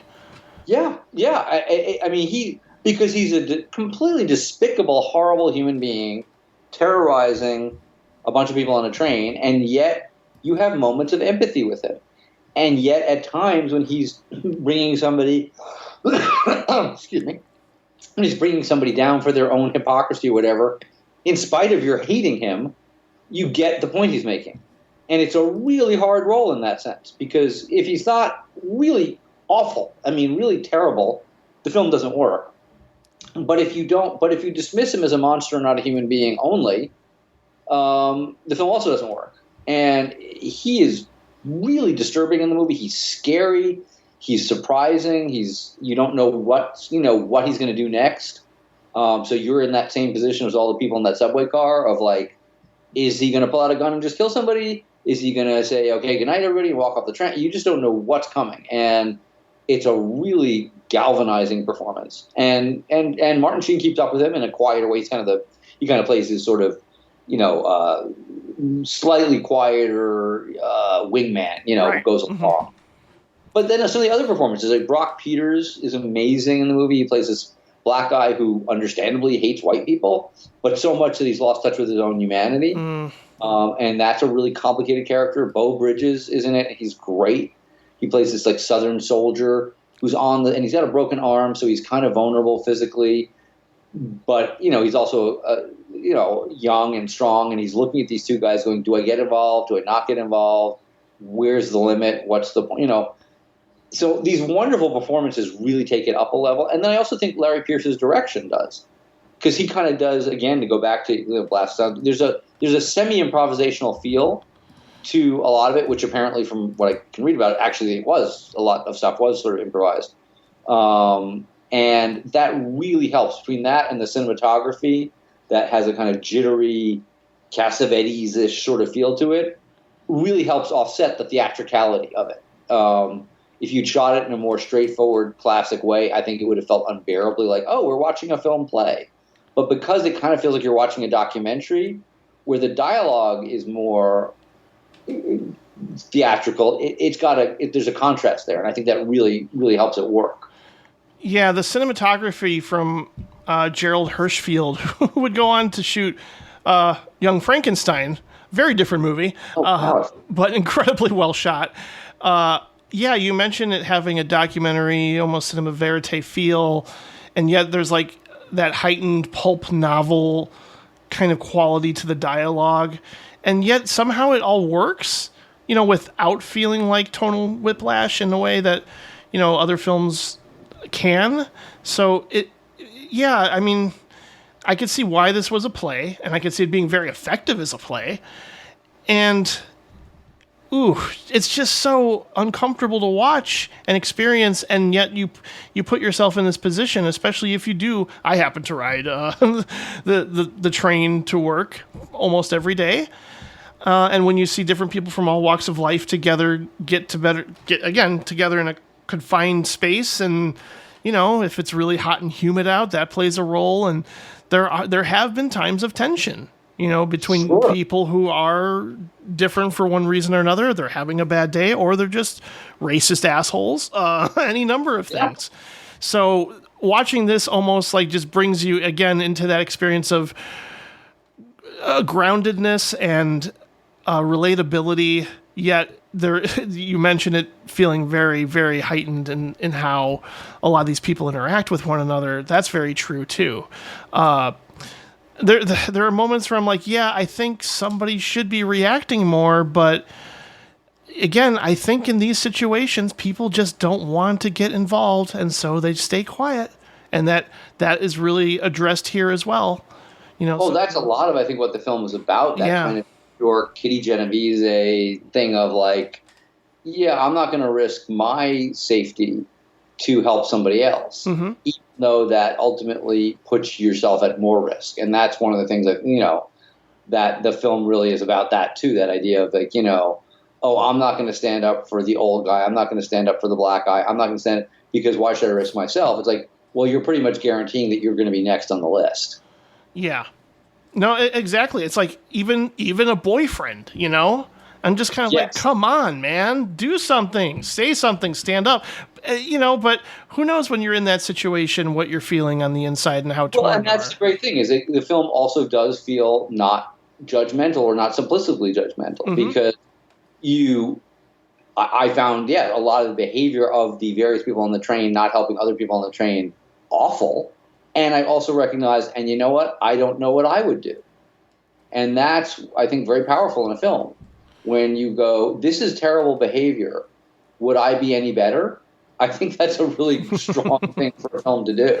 Yeah, no, that's a great call there. I mean, you can think of it as a social commentary of the issues of the time, but also it's an examination of how society still works, again, sadly, to this day, in terms of, yes, not wanting to get involved with, these types of situations, and maybe it's a protective measure, but I don't know. There have definitely been moments where in life you do feel regret if you don't say something, or if you don't stand up, or if you don't intervene. Absolutely.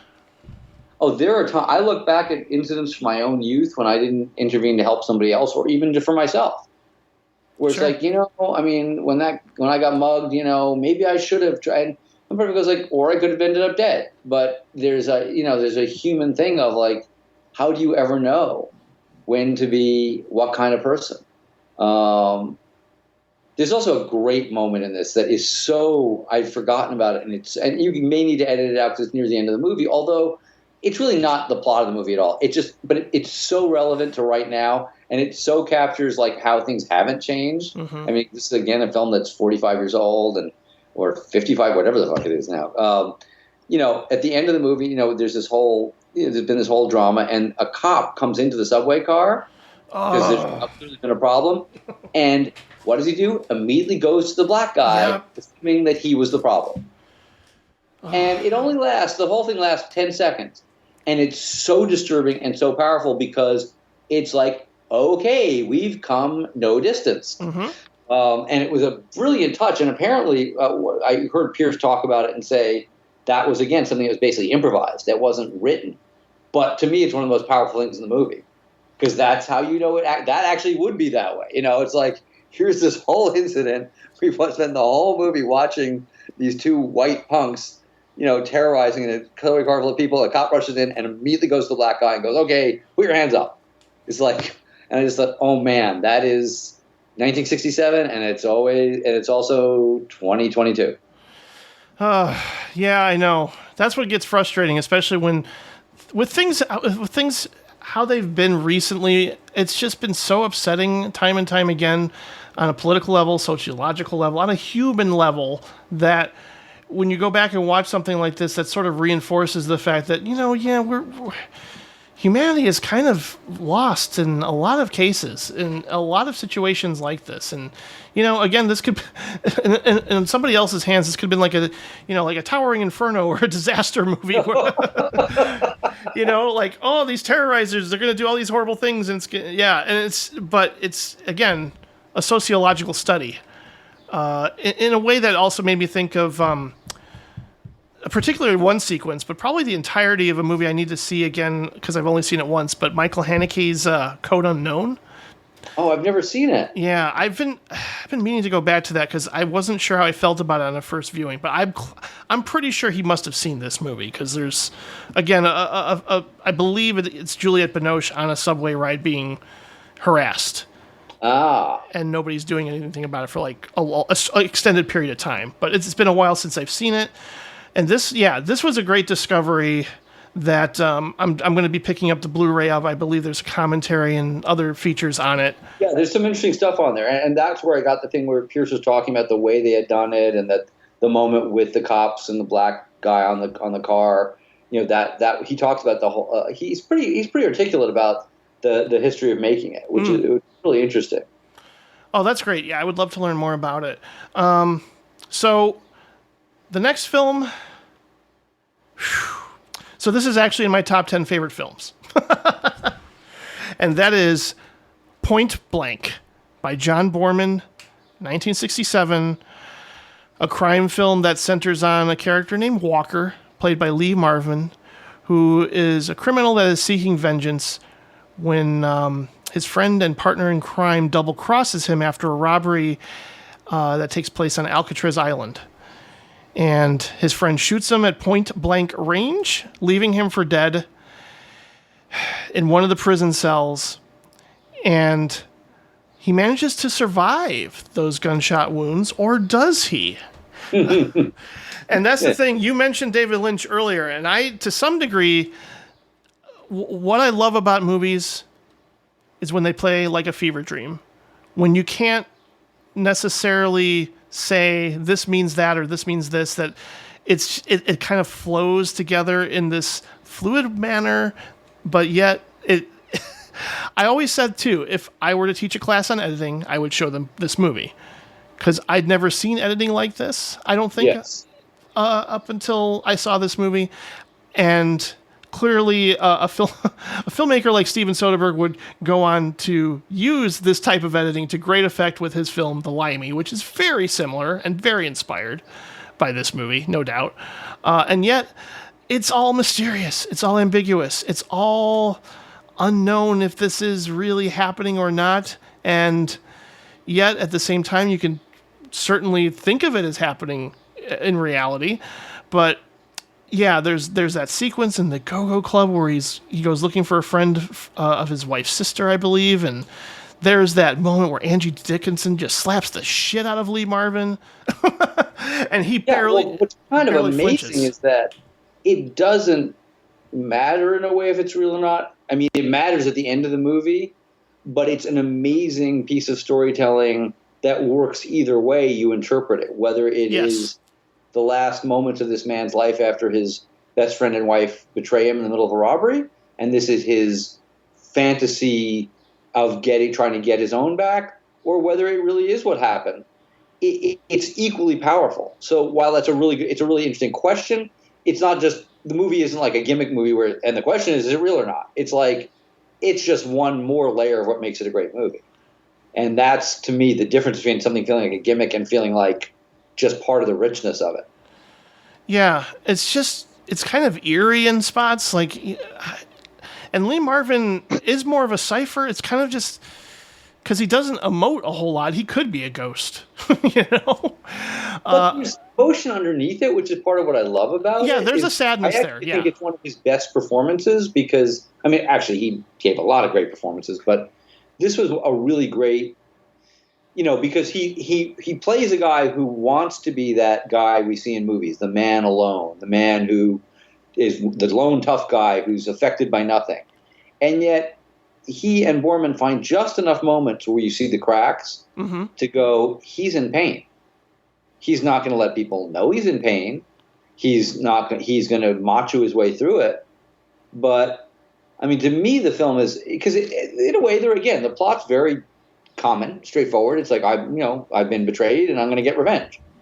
But it's that echoed through stylistic choices that are like out of the European art films. And unlike the Beatty film where it felt, forced on it, here you've got echoes of Godard and Bergman I saw and Truffaut and Antonioni. And yet it doesn't feel like, I'm copying somebody else's techniques. It feels like I'm using those techniques to take a classic American noir kind of story and go way, way deeper and deal with much bigger themes.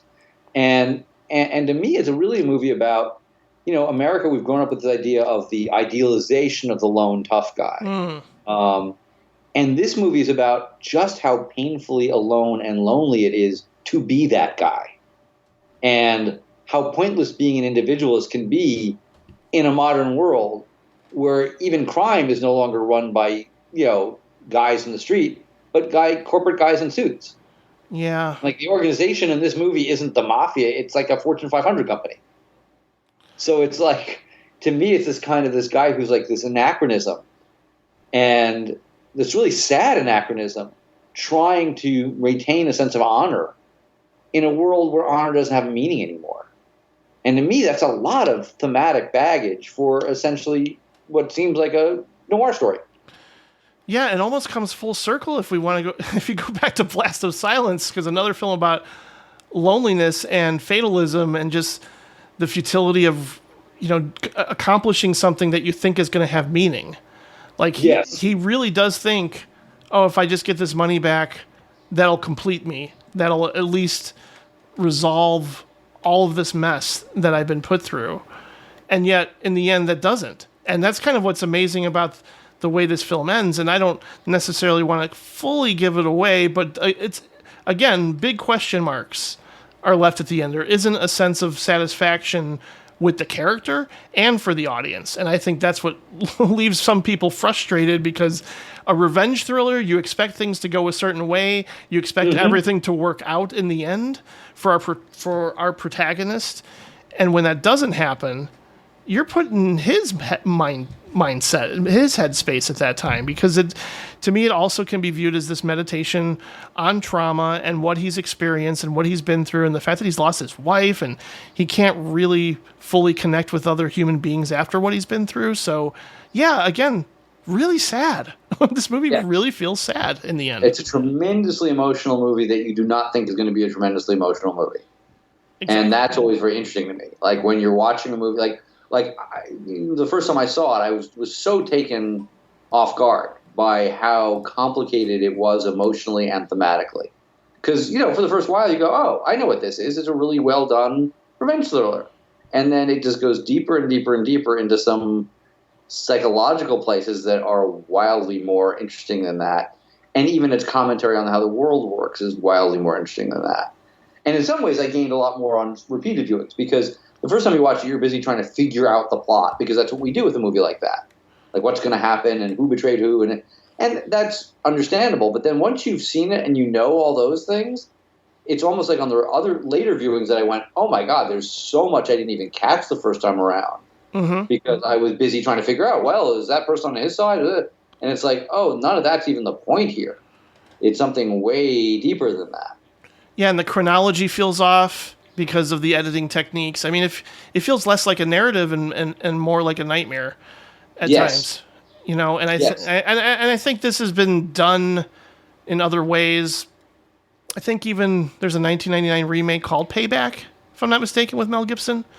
Oh, which I never saw, but I do believe was either inspired by or a remake of, yes. Yeah, I think it was. I think it was based on the same source material. But again, that's the more straightforward approach, whereas this is really audacious and downright experimental in execution at times, to where it is a little jarring. Like, the first time I saw it, I was like, I'm not sure if my brain can quite keep at it with this film, because I'm wanting to compartmentalize or piece the puzzle together in a way that I can make sense of. But it's more about the emotion, it's more about the themes, and it's more about this lost, lonely character who has been through a lot. And, I can see some people going, well, I don't know if I can completely connect with him either, because he's not emoting. But I really do think it was a collaboration between Borman and Marvin to sort of give it some emptiness, because there's times when he's not replying at all to people. He's just sitting there thinking in deep thought. Or when he goes and shoots the bed the way he does. Yes. There's just like this empty sadness because he didn't get to do what he wanted to do, and it sort of captures exactly what the film's about. It's going to leave you empty. Like, the futility of revenge, again, is something that I keep going back to with a lot of films where I go, that's a great theme that I always find fascinating to explore. And here it does it beautifully, and it's something that I go back to probably once a year at this point. It's become, like I said, one of my very favorite movies ever. Well, and what I love about it is it's the futility of revenge, but through a specific lens of about a time and place, like a futility of revenge in the modern world where honor isn't even part of it anymore. Like, you could get revenge if revenge restored your honor or whatever, but in a world that's a corporate world, in a world where the $93,000 that he's obsessed with getting is chump change to a lot of the people he ends up dealing with, it's like it becomes absurd because it's like, well, what revenge are you going to get? And that's part of what's so powerful about it, is like it's also about how the world has changed, not just his own experience. But this is the guy when, getting back yours after being turned on and getting your $93,000 back, it's like would have this real meaning. And part of what there's, again, this whole existentialist thing of like, what is it? But in this world, in this modern world, what does it mean? No, that's a great point, because there's a lot of emphasis on the cityscape, like skyscrapers and viaducts, and just like how things have just changed environmentally. There's just these sort of confined offices and weird homes, and it feels just like a movie out of time, and he's out of time. Like he's not going to connect with this new world that he's surrounded by, and I think Borman said that Renoir was an influence, but I was thinking of the director who did Last Night at Marienbad and Renee. I'm never sure how you're supposed to pronounce it. Alain Renee. Yeah. That director, that sort of approach to editing is there. Yes, absolutely. Yeah. Well, that's the thing. It's like this very American revenge, robbery story, as if done by a European art master. Mm-hmm. And so it's this fascinating mix of truly an art film and truly a down and gritty Don Siegel thriller, like somehow wedded together seamlessly. Yeah. It's like they both went into the teleportation devices from The Fly. Yes. Because in some ways that really shouldn't work. I mean, really, this is one of those films that, like, if somebody described to you what it was doing or trying to do, you'd kind of go, oh, that sounds weird and clunky, and yet it's seamless and it flows so beautifully and it just works. I mean, I agree with you. I think it's a truly masterful movie. Yeah, and definitely, I'm sure you being you and the cinephile that you are, you probably have heard the commentary with Steven Soderbergh on this. I have actually not listened to it yet. It takes me forever to get to commentaries. So I would just want to watch the movie. Sure, I understand. I love commentaries, but I start putting on and I start with a commentary and I go, I'm just going to watch the film again. So I have not heard a lot of the really good commentaries, although I've heard this is a really good commentary. It's a very good commentary, absolutely.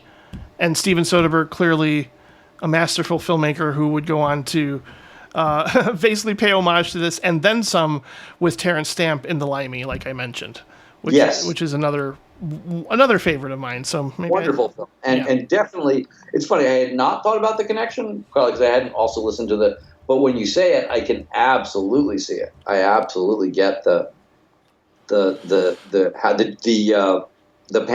of the baton on that one. Yeah. Well, I also don't want to keep you too long. I'm actually doing okay.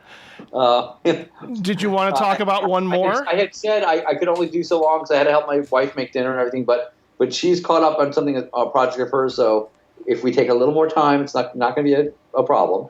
Oh, good to hear. But yeah, I mean, one thing as a little side note, I just noticed because you were talking about, and this is a place that you and I are very similar. How much you love films that are dreamlike and that take you into that kind of alternate reality dream space. And I'm looking at this list and going, that's basically, at least to some degree, every movie that we've just discussed.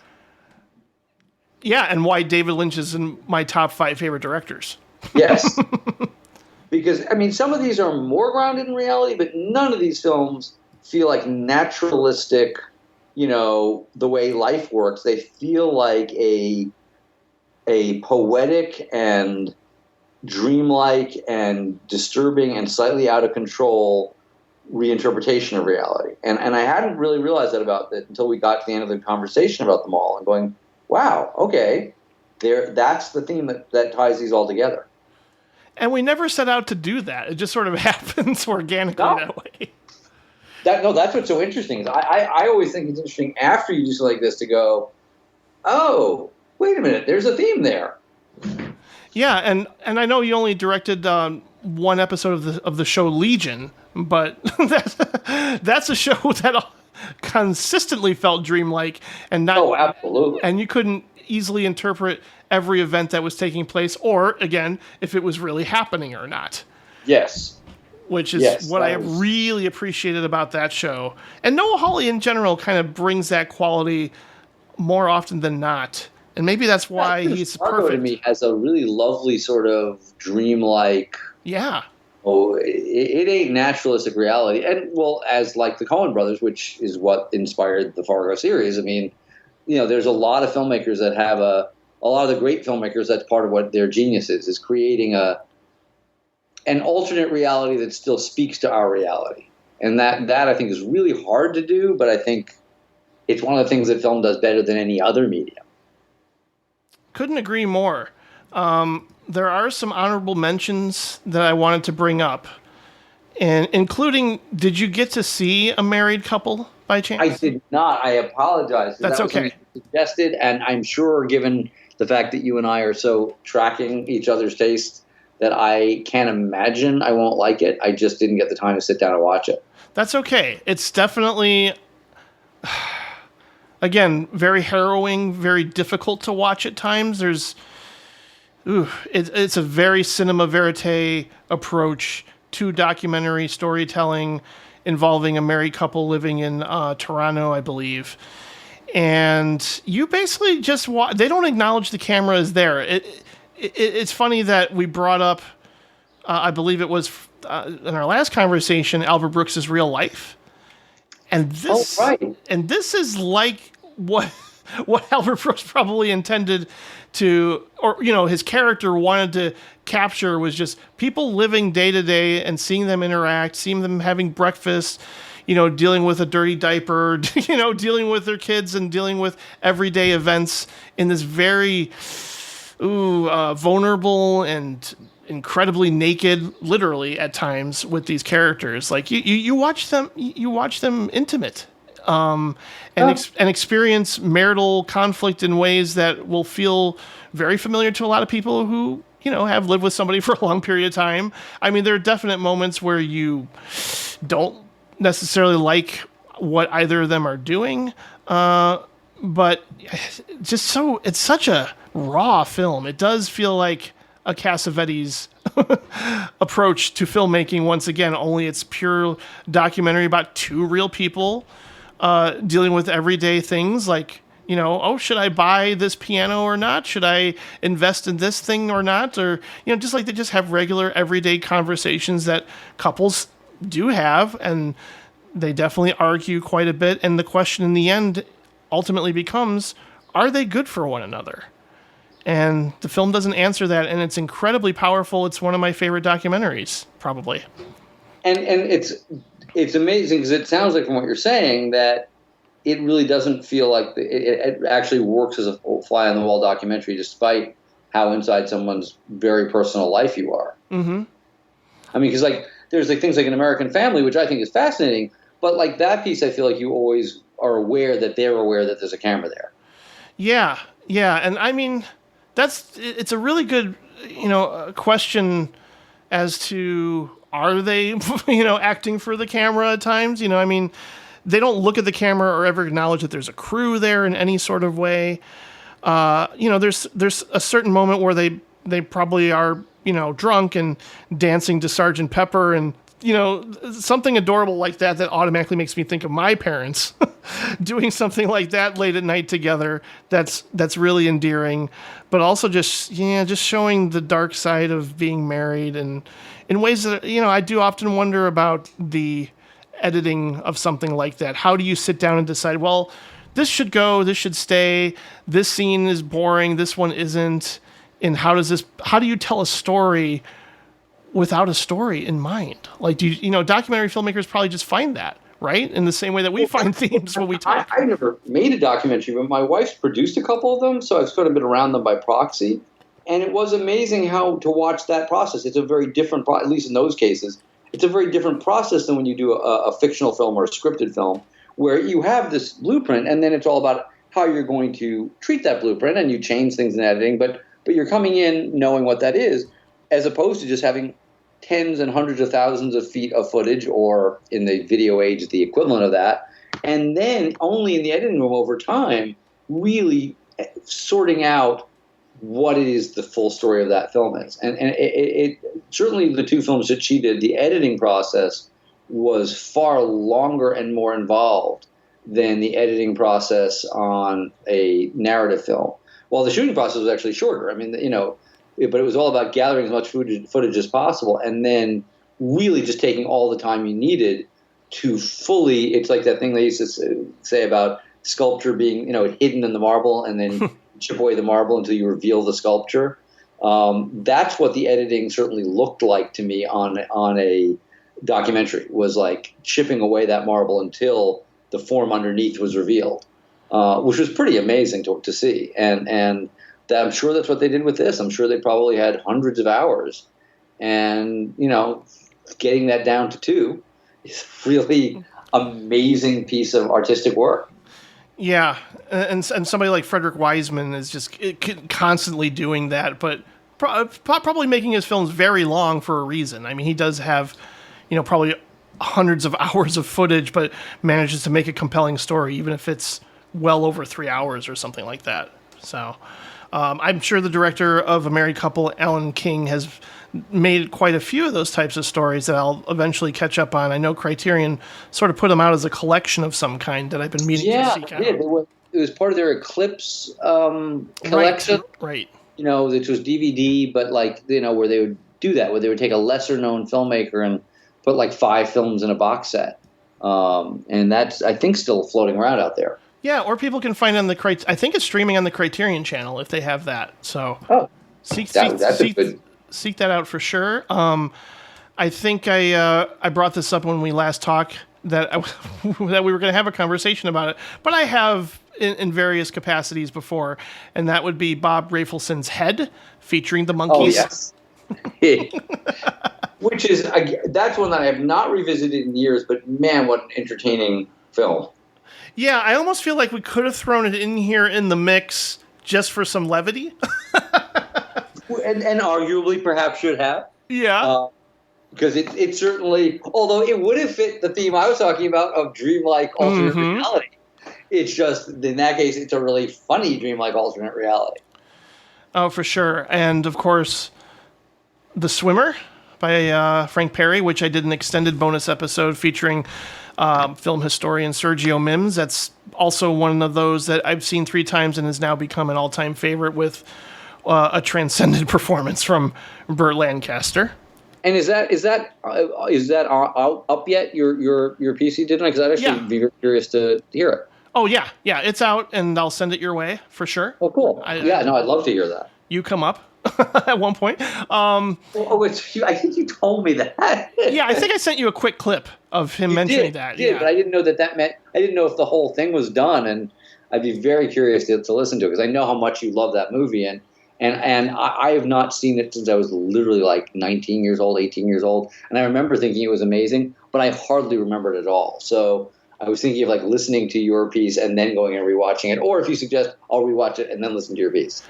I would go that way. I would definitely go that route again. Okay. Very dreamlike at times, a little surreal, kind of like, I mean, just because, again, I would say that yes, everything is happening in that reality, but it's just such an odd reality he's living in, going to these different places and swimming in these different pools and having it all have, again, sociological commentary throughout about class and the potential that, yes, this character is having another mental breakdown.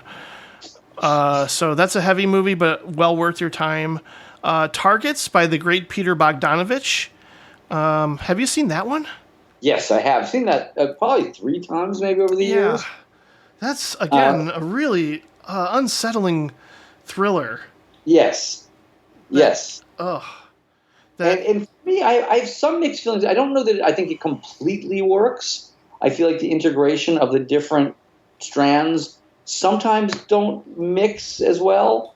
But I think it's so interesting for what it's trying to do on a thematic level and on a practical level. And it's because so much of that was devised around whatever they had, like 3 days with um, what's his name? Boris Karloff? Yeah, that they had to design the movie around this like very strange specific reality, and I feel like they pull it off surprisingly well. There are times I feel aware of it, but it is the more to me serious parts of it. The just portrait of a guy who is a sniper are very powerful. Oh, for sure. Everything that takes place at that drive-in, too, is nail-biting, to say the least. And a couple more really quickly, but 2 titles that have come up on this show, mainly, I don't know, quite a while ago when I had my co-host and friend Patrick on. But both of these were brought to our attention, and we've championed them quite a bit. Again, Frank Perry with Last Summer, featuring Bruce Davison and Barbara Hershey in another really dark coming-of-age movie. It's like the dark side of a Swedish love story, which we talked about last time.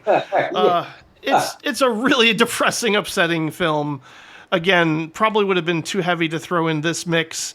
And it's also hard to find, if I'm not mistaken. Yeah, I was not able to find a reasonably good copy. It's a film I saw when I was a kid, but really a kid. I was probably too young to see it. I was probably like 14 or 15. And it's a disturbing movie. Although 14 or 15, I guess you can handle that stuff. But I've never been able to find a reasonably good copy of it ever. I mean, usually sometimes you see films like that will show up on YouTube or whatever, and yeah, it won't be the greatest copy, but the only things I found are so ugly and missing sections and whatever that I've never re-seen it because I've never felt like I've had a chance to really re-see it in good quality. Yeah, I think the only way Patrick got a copy of it at the time was through, I think they played it on the TCM channel, if I'm not mistaken. He DVR'd it. Oh, that would have been the way to do it. Yeah. Yeah. And Ebert was a huge fan of that film and, went on record as saying, if you want to see the ultimate, possibly the best Barbara Hershey performance ever. I think she was even nominated for it, if I'm not mistaken. But yeah, it's you have to be you have to be prepared emotionally for that story. Well, it just captures the nightmare dark side of adolescence, which is always a powerful, and again, does it in a somewhat dreamlike way. I remember I think I read the novelization of it when I was young too. Wow. And I thought, because, from that perspective, from my being like 14, there was this weird mixed feeling about it being horrifying, but also these were the cool kids. Sure. They were having sex and they were doing drugs and all the things I wasn't quite in that world yet. So there was that weird sort of titillation and revulsion thing that you would get from that perspective that I'm sure I would have a completely different experience with, now, 45 years later, I'm sure those titillation elements would be gone and I would just be feeling, oh my God, this is really rough. Yeah, let's get one of those great boutique labels out there, your Imprint, your it's sort of surprising now that you say that somebody hasn't. That an MVD or there's a lot of interesting labels out there that are doing that stuff, and it has enough controversial material that you feel like, oh, you could sort of sell it, like you would, the dark sex and violence-y sort of side of it. You could definitely sort of find an it's a film that there would be an audience for on that kind of cheesy selling it level. Sometimes with older films that are dramas, it's hard because people go like, well, who's going to buy it? But that film had enough of a reputation and hopefully somebody's listening and are taking your word for it. Yeah, maybe you could send a note to Indicator. Yeah. I mean, I actually, this is not a bad idea because I do know people at some of those companies, and I don't know. I've never really done that thing of you should put this out, but I suppose I should take advantage of having those connections and see if I could ever influence it. Yeah, for sure. And last but not least, The Servant from Joseph Losey with Dick Borgard? Or, yeah, that's Dirk. Dirk Borgard. Sure. Yes. Dick was his less famous brother. It was, Yeah, though that's a... Whew, talk about power dynamics at play, to say the least, in The Servant. That's an another understatement. film I am way overdue to re-see. A film I saw when I was first falling in love with film, like late teens, whatever, and remember images and scenes, but I am so due to actually see it again to be able to say anything intelligent about it. I think it was actually put out in 4K in the UK recently. Yes, I actually ordered it. I think I have a copy of it here. I just haven't sat down and watched it yet. Oh my, I need to get that like tomorrow. Okay. Those are my honorable mentions. Keith, do you have some that I know made your initial list? I'll try to keep it to a reasonable number because, damn, once you start opening the door, it's like, there's so many. Right. But a few that I would mention just, one for me, and it may be too well known to fit in this, but Scorsese's first feature, Who's That Knocking at My Door? I think is a remarkable first film. I think in many ways it's as good as Mean Streets, which is the film that really put him on the map a couple of years later. It's stylistically gorgeous. It's shot in this beautiful black and white. There's like one shot alone that goes on for like 12 minutes in a single shot, and does so very effectively. There's a sequence in the middle of it that is on a cinema making level. It was completely forced into the film. Basically, the financier said, you have to put in a sex scene. So what did Martin Scorsese do when somebody said you have to put in a sex scene? He shot this completely surreal, fascinating rock video of a scene to The Doors' The End. Yes. Before Francis Coppola used it in many years before Coppola used it in Apocalypse Now. And that sequence alone is worth the price of admission because it's erotic and disturbing and surreal and what is this? But it's also just Who's That Knocking? It's just a good movie. I mean, it's a character study, and in some ways, yes, it's very dated because it's about a culture where the young female lead has been raped, and yet that makes her sort of like worth less to the men of that time and that culture. The Harvey Keitel plays this guy who he kind of is in love with her, but because she's no longer a virgin, even though she was raped, he's like, well, I don't know how I feel about you, which is horrifying. But really is different specific in the way women are objectified, but not necessarily different from the theme of women being objectified that you could say is the Me Too movement right now. And it's just, the acting is really good. It's powerful. It looks amazing. It was made for nothing. So that's a film that, I know Scorsese fans will know it, but I feel like I'm still surprised how many people, even who say they're Scorsese fans, have never seen it, and it is findable. So that's one that I would definitely recommend. Another one that I would say is worth tracking down, you can sort of find it online, is a very early Altman film called Nightmare in Chicago. I need to see that, the Chicago Connection again. Very cool. It's not a great movie, but it's a very, very good movie. It's about a serial killer. It's just so uncharacteristic of Altman. It's so interesting to see what he was doing early on. It was actually made for television as a made-for-TV movie, and then I gather it was then released theatrically in a limited way after that. The acting is really good. The suspense is really good. And for the time, it was a surprisingly complicated portrait of a serial killer. It was not, again, just the killer, evil cartoon killer from hell. You don't like the guy. He's horrible, but you actually see him as a human being, an awful human being, but a human being. And it's just a very effective film made for nothing. And just, if you're interested in Altman's work, very worth seeking out. I'll throw a couple more in. Another Buñuel film that's less known, and I have not re-seen it myself in a while, but I love, is Simon of the Desert, which is often, people forget about it because it's like a 45-minute short. Right. But it's spectacular looking. It's spectacular in its ideas. It's basically a Christ figure in the desert, sort of surrounded by these various figures that are all related to Bible figures, but put through Buñuel's odd sense of humor and surrealism.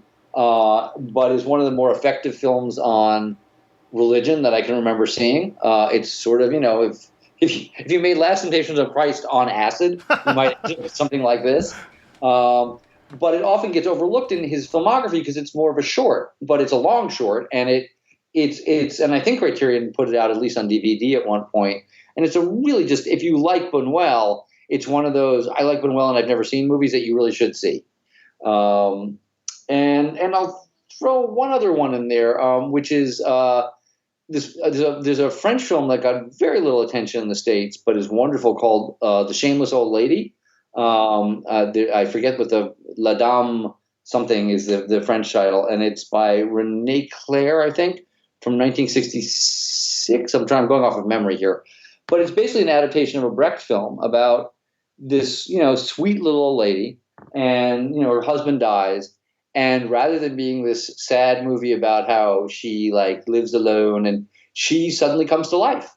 And at age whatever, she looks like the actress certainly looks like she's well into her late 70s, suddenly is hanging out with a prostitute and going to bars and having this very alive life that she'd never been able to have while she was busy fulfilling her role as a wife and mother and grandmother. And it's very funny and it's very sweet, very humanistic.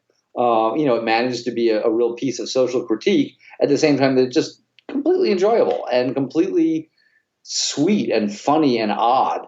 And the lead woman in it, who I think, had never done another film before or since, she was it was great. And that's another one that, you have to kind of look around to find it. I don't know if there's even a US DVD release. There is a VHS that was made forever ago. You could track down. But again, I think, you can sometimes find it on, YouTube or whatever, and they have subtitles with it. And it's just really worth seeing. It's that rare kind of, the French are good at that. They're very these humanistic movies that are both really funny, but have a lot more going on at the same time. Well, that's great. So I would say that those are all, those would be, I guess, my few that I throw in, but a lot more we could talk about. Oh, certainly. And there was one that I did watch that I just felt really torn about talking about. And I think you know which one I'm talking about. Yes. Sundays and Sibel. Sibel, yeah. Again, it's gorgeously shot. There's amazing moments in it. It was really hard to watch. Yeah, for obvious reasons. Yes, it's definitely disturbing. Although that's kind of why I really like it too, because it tells of a sort of romance, and there are kind of intimate. It's about a romance between a young girl. She's 11 or something in the movie, and there's a French veteran of the French Indochina War comes back home and is clearly emotionally screwed up and PTSD for sure. Yeah, major PTSD back before it was called PTSD. And it's this friendship that they have that he develops with this girl, but it's a romance. And there's no specific intimation that anything sexual ever happens between them, but there is a sexual energy between them. And it's really weird because she's this little girl, and he clearly is damaged in a way where he sees her with love, and love that isn't appropriate necessarily to an 11-year-old girl. Yet, because nothing actually happens in the film that we're aware of, at least, I feel like it doesn't cross the line, because what it's really about his need for love and connection, and her need for love and connection. They're both, she comes from this not good family situation. And so it's kind of like this thing of in a world of pain, is any love a good love? Obviously, if it crossed into actual sexual activity, you go, no, that's really not okay. But this kind of sweetly platonic but deeply romantic relationship, for me, is a fascinating line to be walking, because it's sort of wrong and creepy, and it's sort of like you go, oh my God, I just want you two to be happy, and if that means pretending that you're in love with each other and just forgetting the world exists, I want that for both of them. And so to me, the very fact that it's so confusing to watch makes it a really interesting movie. Yeah, confusing and complex and challenging in all the ways that, yes, great films can do. And again, it was one of those we talked about a lot, another film about loneliness and a desperate need to connect. in some way. It's just also challenging in knowing whether or not this is acceptable, and the people in the movie, like those that he's associated with, do question that too. Oh yeah, no, it's clear that the film is saying this It's is wrestling with very it. dangerous ground. Yeah. Because should it turn into a literal sexual relationship, it obviously would be, completely inappropriate and completely damaging to this sweet little girl. But because it sort of stays on the side of it's about emotion, not physicalization of the love, I feel like, I don't know, I can emotionally go there and go, yeah, it's disturbing and it's a question, but would it really be better for him to kill himself and her to feel completely alone in the world than have this sort of inappropriate but not acted out inappropriate relationship? And, that's, to me, a really valid question. And I think it's one of those movies, on a first viewing, you're bound to wrestle with it on some level, I would think. And maybe if I go back in, for another few years or so, knowing what I'm in for, I will be a little bit more open towards this scenario. It wasn't like I, shunned it and just went, ugh, this is too gross, I can't watch this. It wasn't that. It was just, again, feeling a lot of different things while watching it. And that's, to me, why I really like it. Yeah. That's why I'm really a big fan of it, because I enjoy feeling those complicated, confused feelings. I enjoy, and I think you do too with some of the films you've talked about, I actually find that rewarding to go, I don't know how I feel about this. I have to think about it. I have to kind of look at it from different lenses. And I think that's one of the things film does wonderfully. And I think they can be very valuable at making us really question, well, where are my boundary lines? What is appropriate? What isn't appropriate?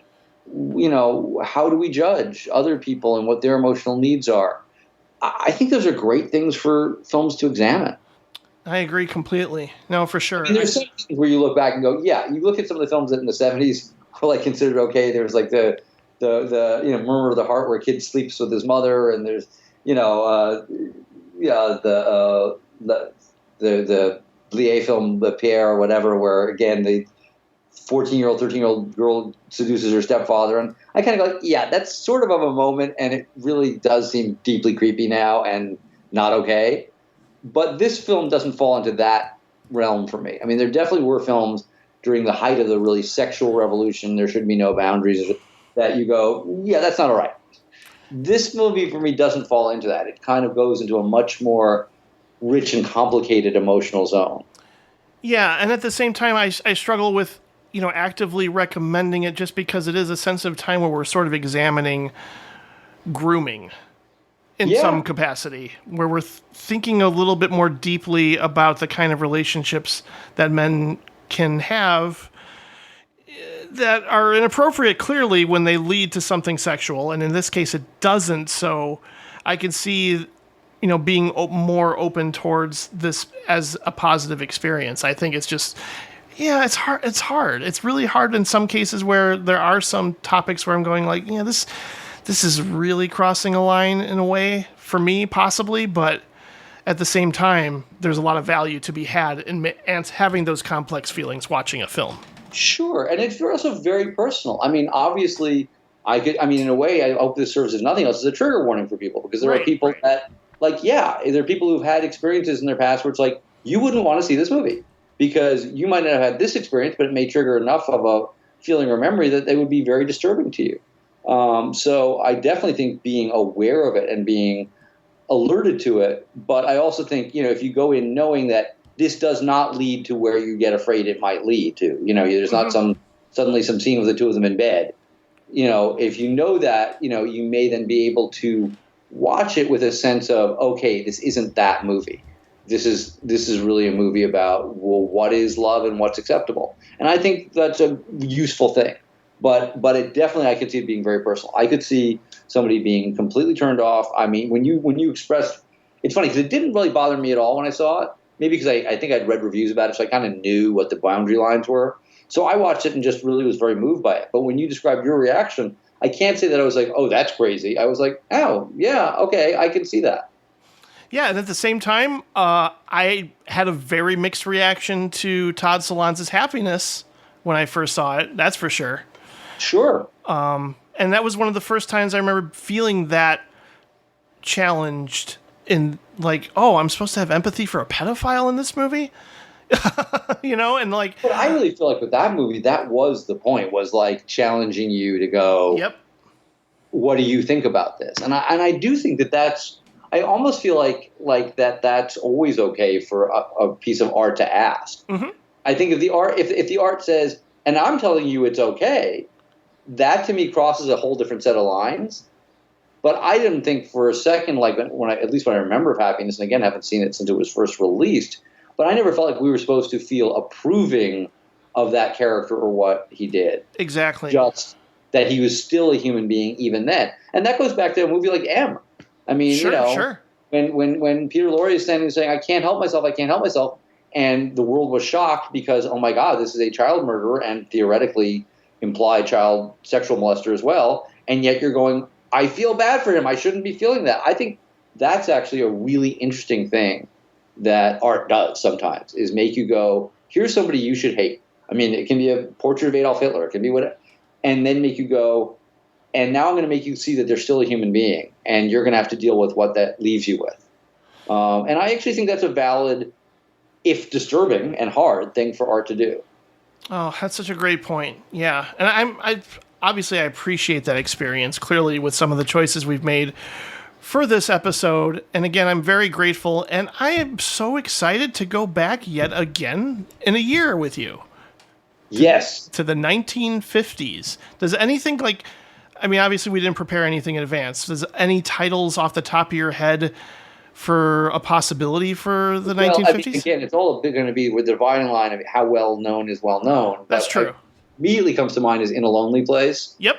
Which is a very, very favorite film, and I'm surprised at how many people seem to not know it. It's funny you mentioned that film, because that the director's other work came to mind, which would be Bigger Than Life. Ah, yes. Oh. The problem is we could just do a whole Nick Ray show, really. Oh, yeah, and I have. I love Nicholas Ray. He's one of my favorites. That makes sense. So we'll definitely touch upon those titles, and we'll come up with a list like we always do later in the year. Well, that's always half the fun. Is I wish we could let the audience know on that, but you and I going back and forth going, what about this? What about that? I always love that part of it too. Yeah, no, for sure. And hearing and seeing some of your recommendations that I will eventually catch up with if I do within the year, I'll shoot you a message, of course, and be like, hey, I'm so glad I watched this one too. I like it when it goes both ways. Please send ideas, because I'm always looking to see something I haven't. Thank you so much. You always bring so much to the show, and I'm so grateful on so many levels. It really means a lot to me. I find your insights so exciting to listen to that if you do find the time in your busy schedule, you probably should just start your own movie podcast, to be honest. Well, but I kind of like doing them with friends. Sure. There's a few of these that I do with people I really like and admire, and I find that much more fun. The sharing of stuff, I really enjoy that, and so I like coming into your world. I mean, that's really interesting to me. Yes, and it always is a joy for me as well. I'm sure you're busy with your career. Is there anything in the works or anything that folks can look forward to, possibly? Not this second, because really I got really waylaid, and I was comfortable with it by COVID. Sure. Being a little older and having asthma and other things, I did not feel comfortable for going back on a set for a while, because sets are like, if you could design a place that would be a really bad, how do you come up with something that's a likely place to get COVID? Well, put a whole bunch of people who've probably traveled there from all over the world, jam them together in a small interior space, have them work very intimately, with some people not being able to wear masks because they're actors. I was frankly chicken. I just felt like it seems really dangerous to me. Now, as vaccinations and everything change, now I'm feeling quite differently about it, and I'm sure I will go back now. But there was a good 18 months where I was like, nah, I'm not doing that. It's not worth dying over an episode of a TV show, or I think if somebody said, "Here, we'll give you millions of dollars to make the film, or even $1 million to make one of your own babies," one of my projects that I really wanted to do, that would have been different. But we'll see. I mean, I have things in the works, but they're always in the works. The independent film thing, it's like as I often say, getting from nowhere to very close is easy, and getting from very close to here's an actual check, go make the actual movie is the impossible part. Sure. So the project that I don't want to go into too much detail about in terms of names, but I'd be on it as a producer, not as a director. And my wife and I have been working on it for 15 years. Oh, wow. And did get a humongous star, like, A+ list star, to say they would do it for not much money. But it's still hard. Oh. It's amazing. It's like we kind of went, oh, this is going to be really easy now. And instead, we're still getting we love them and we love this piece of writing, but it's not very commercial and it's not going to be easy to make money on it. And it's like, oh my God. So we'll see. But this is a very particularly tough time. I think I don't know how much your listeners are interested in the business side of the business, but the dying of the old models of what you do with a movie in terms of the theater and what happened with COVID and all that, and the struggles that places like Netflix have gone through, where suddenly their model where everything was super profitable but become less so, and there's not a clean model of how you make a grown-up serious movie right now. Yeah. And guarantee a return.